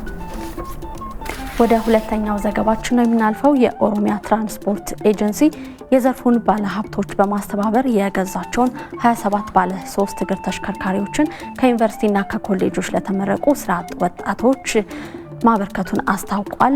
ኤጀንሲው እንግዲህ ከአሽከርካሪ የሙያ ማሰልጠኛ ተቋማት ጋር እንዲሁ በመተባበር ከተለያዩ ዩኒቨርሲቲዎችና ቴክኒክና ሙያ ኮሌጆች የተመረቁና በዝቅተኛ የኑሮ ደረጃ ላይ የሚገኙ 840 ተማሪዎችን በነፃ የአሽከርካሪ ሙያ በማሰልጠንም እንዲሁ አስመርቋል።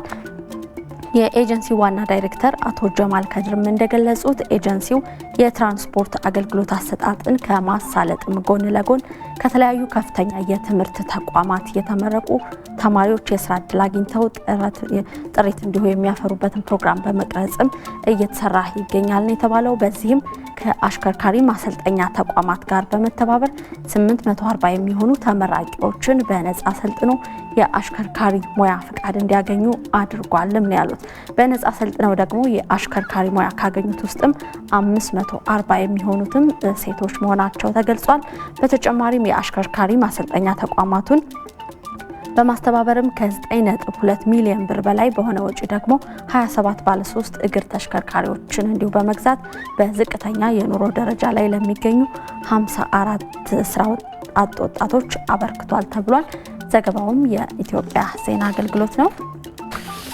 ከውጭ የዜና ምንጭ ወዳገኘነው ዘገባችን ነው የምናልፈው። ታንዛኒያና ቡሩንዲ የሚያገናኛቸውን በኤሌክትሪክ ኃይል የሚሰራ የትራንስፖርት መሰረተ ልማት ለመገንባት እቅድ መያዛቸውን የተገለጸው የባቡር መስመሩ ዲሞክራቲክ ሪፐብሊክ ኮንጎን አቋርጦ የሚያልፍም ነው ተብሏል። መስመሩ እንግዲህ ከታንዛኒያና ቡሩንዲ አልፎ እንዲሁ ዲሞክራቲክ ሪፐብሊክ ኮንጎን ተጠቃሚ በማድረግ ሶስቱ ሀገራት በአፍሪካ ነፃ ንግድ ቀጠና ስር እንዲተሳሰሩ ያስችላቸዋልም ነው የተባለው።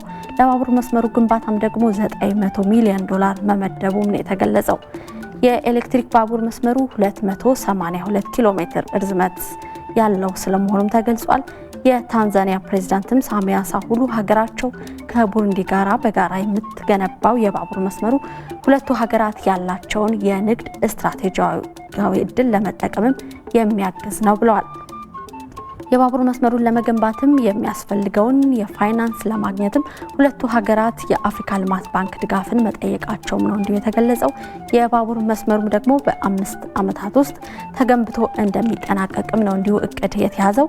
የባቡር መስመሩ ግንባታ ደግሞ ሲጠናቀቅ ከኢትዮ ጅቡቲ የባቡር መስመር በመቀጠልም በአፍሪካ የሁለት ሀገራትን ድንበር የሚያቋርጥ ሁለተኛው በኤሌክትሪክ የሚሰራ የባቡር መስመር ይሆናልም ተብሏል። ዘገባውም የሲጂቲኤን ነው። ወደ መጨረሻው የውጭ መረጃችን ነው የምናልፈው። የቻይና ኢኮኖሚ በተያዘው የፈረንጆቹ ዓመት አንደኛው ሩብ እንግዲህ ካለፈው ተመሳሳይ ወቅት ጋር ሲነጻጸር የ4.5% እድገት ማስመዝገቡም ተገልጿል። የቻይና ኢኮኖሚ እንግዲህ ከኮቪድ ወረርሽኝ ተጽዕኖ አገግሞ በሁሉም መስክ ፈጣን እድገት ማስመዝገቡንና የሀገር ውስጥ ምርቶች ፍላጎትም ማደጉን የምጣኔ ሀብት ባለሙያዎች የገለጹት የሀገሪቱ ኢኮኖሚ ቀደም ሲል በሮይተርስ የዜና ወኪል መጠይቆችም ከተሰበሰበው የ4% እድገት በ0.5% ብልጫ እንዳለውም ነው የተነገረው። ይህን እድገት ደግሞ ዘላቂ ለማድረግም የፖሊሲ ድጋፍና አሰራሮችን ቀለል ለማድረግ እንደሚገባም ነው የምጣኔ ሀብት ባለሙያዎቹ እንዲሁ የነገሩት። በ2023ም የመጀመሪያዎቹ 3 ወራት ደግሞ በቻይና የመሰረታዊ ፍጆታ ምርቶች ከቀዳሚው ዓመት ጋር በንጽጽር በ5.8% እንዲሁ እድገት ማስመዝገቡን የሀገሪቱ ማዕከላዊ ስታቲስቲክስ ኤጀንሲ መረጃ እንዲሁ ያመለክታል። በቋሚ ንብረቶች ላይ ቻይናውያን የሚያደርጉት ኢንቨስትመንት በአንደኛው ሩብ በ5.1% ጭማሪ ማሳየቱም ነው እንዲሁ የተገለጸው። ከኢኮኖሚ ዘርፎችም የቻይና ዜጎች ለቱሪዝም አገልግሎት የሚያወጡት ወጪም እንዲሁ በተያዘው የፈረንጆቹ ዓመት ሁለተኛው ሩብ ላይ እንደሚጨምር ግምቶችም እንዲሁ ተቀምጠዋል። ቻይና በተያዘው የፈረንጆቹ ዓመት በአጠቃላይ የ5% የኢኮኖሚ እድገት ግብ አስቀምጣለች ሲል የዘገበው ሲጂቲኤን ነው። ተመልካቾቻችን ለማለዳ ያዝናቸው የቢዝነስ መረጃዎቻችን በዚህ አብቅተዋል። ቀን ላይ ደግሞ በሚኖረን ዘገባ ተጨማሪ ሰፊ የቢዝነስ መረጃዎችን ይዘን እንመጣለን። መልካም ቀን ይሁንላችሁ። አመሰግናለሁ። መልካም ቀን ይሁንላችሁ። ህብር እናመሰግናለን። በዚሁ ደግሞ ተመልካቾቻችንም አንቺንም ወደ መጨረሻው ጉዳያችን ነው የምናሻግራችሁ። በሞዛምቢክ በቅርቡ ፍሬዲ ተብሎ በሚጠራው አውሎ ነፋስና እሱን ተከትሎ በጣለው ዝናብ የደረሰው አደጋ በትምህርት ዘርፉ ላይ ከባድ እክል መፍጠሩ ተገልጿል። አዎ መረጃዎች እንደሚያሳዩት በትምህርት ገበታ ላይ የሚገኙ 5 ሚሊዮን የሚደርሱ ተማሪዎች የመማር ማስተማር ስራዎች ተስተጓጉሏል ተብሏል። ይህን ጉዳይ ደግሞ በሰፊው የሚያስቃኘን ባልደረባችን ወንዶሰን አፈወርቅ ነው። ተከታትለን እንመለስ። ከወር በፊት የፍሬዲ የሚል ስያሜ የተሰጠው ከባድ አውሎ ንፋስ በደቡባዊ የአፍሪካ ክፍል ሲከሰት የአካባቢውን አንዳንድ ሀገራት ክፉኛ ጎድቷቸዋል። አውሎ ንፋሱ ባስከተለው ለቀናት የዘለቀ ከባድ ዝናብ ምክንያት በአካባቢው በተከሰቱት የጎርፍና የመሬት መንሸራተት አደጋዎች በዚያ አካባቢ የሚኖሩ በመቶዎች የሚቆጠሩ ሰዎችን ሕይወት ቀጥፈዋል። ሮይተርስ ከቀናት በፊት ይዞት የወጣው ዘገባ እንደሚያሳየው በዚህ አውሎ ንፋስ ምክንያት በማላዊ ብቻ ከ1000 በላይ ሰዎች ሕይወታቸው አልፏል። ከግማሽ ሚሊዮን በላይ የሚሆኑ ሰዎች ደግሞ በዚሁ ምክንያት ተፈናቃይ ሆነዋል። ይህ አውሎ ንፋስ መነሻው የአውስትራሊያ ጠረፍ አካባቢ ሲሆን ደቡባዊ የህንድ ውቅያኖስን አቋርጦ ከ8000 በላይ ኪሎ ሜትሮችን ተምዘግዝጓል። በዚህም በማዳጋስካር፣ ማላዊና ሞዛምቢክ ጥፋት አድርሷል። ታዲያ በሞዛምቢክ በአውሎ ንፋሱ ከተመቱ አካባቢዎች መካከል አንዷ ቦአኔ ከተማ ናት። በዚህ ከተማ ከአንድ ወር በፊት የተከሰተው የጎርፍ አደጋ ብዙ ጥፋቶችን ቢያደርስም የመማር ማስተማር ስራዎች ግን ተጀምረዋል። ሁኔታው ከባድ ነበር። እንደዚህ አይነት የጎርፍ አደጋ ከዚህ ቀደም ገጥሞኝ አያውቅም። እንደሰማሁት ከሆነ ከዚህ ቀደም ከ50 ዓመት በፊት ተከስቶ ነበር። በአቅራቢያችን ያለው ወንዝ ደግሞ ደግሞ ሁኔታውን ከባድ አድርጎታል። በዚሁ አውሎ ንፋስ ምክንያት በሞዛምቢክ በትምህርት ገበታ ላይ የሚገኙ 5 ሚሊዮን የሚደርሱ ተማሪዎች የመማር ማስተማር ስራዎች ተስተጓጉለዋል። ታዲያ የመማር ማስተማር ሂደቱ እንዲቀጥል እርዳታ ሰጪ ድርጅቶች የአየር ንብረት ለውጥ ጋር ተስማሚ የሆኑ መማሪያ ክፍሎችን እየገነቡ ቢሆንም ብዙ ትምህርት ቤቶች ግን ይህን እድል አላገኙም። አንዳንዶችም በጊዜያዊ መጠለያዎች የትምህርቱን ሂደት ለማስቀጠል ተገደዋል። አልጀዚራ እንደዘገበው ከሞዛምቢኳ ዛምቤዚዮ ግዛት ፍሬዲ እየተባለ በሚጠራው አውሎ ንፋስ ምክንያት ከ1000 በላይ የመማሪያ ክፍሎች ሙሉ በሙሉ ወድመዋል አሊያም ደግሞ ጉዳት ደርሶባቸዋል። ይህም የመማር ማስተማር ሂደቱን አስተጓጉሎታል። በዚሁ አካባቢ ሰፋፊ እርሻ ማሳዎችም በጎርፉ ተወስደዋል። የተባበሩት መንግስታት ድርጅት እንደሚለው ይህ ሁኔታ ህፃናትን ለምግብ እጥረት ሊያጋልጣቸው ይችላል። አስቀድሞም ቢሆን እነዚህ ህፃናት ለተመጣጠነ ምግብ እጥረትና ወባን ለመሳሰሉ በሽታዎች ተጋላጭ የሆኑ ናቸው። የዩኒሴፍ ባልደረባ የሆኑት ታይ ቴይለር ሞዛምቢክን የመሳሰሉ ሀገራት የአየር ንብረትን መቋቋም የሚችል መሰረተ ልማት መገንባት ያስፈልጋቸዋል ይላሉ። የተባበሩት መንግስታት ድርጅት እንዳስታወቀው ታዲያ በቅርቡ በተከሰተው የጎርፍ አደጋ ምክንያት የትምህርትና የጤና አቅርቦት ለተስተጓጎለባቸው ህፃናት በፍጥነት ለመድረስ ከ89 ሚሊዮን ዶላር በላይ ገንዘብ ያስፈልገዋል። በጣም ነው የሚያሳዝነው። ደጋገማት ሞዛምቢክን። ክቡራን ተመልካቾቻችን ጠዋት 1 ሰዓት ሲል የጀመረው የሚያዝያ 11 2015 የጤና ይስጥልኝ ዝግጅታችን በዚሁ አብቅቷል። አሚር ጌቱና ማህሌት ታደለ ደግሞ ጤና ይስጥልኝ ኢትዮጵያን እየመራን ከእናንተ ጋር ቆይታ አደረግን። ከመላው የስቱዲዮ ባለሙያዎቻችን ጋር ከኛ ጋር ስለሆናችሁ እጅግ አድርገን ነው የምናመሰግናችሁ። ቀናችሁ ያማረ፣ ውሏችሁ የሰመረ ይሆንላችሁ። ሰላም ሁኑ።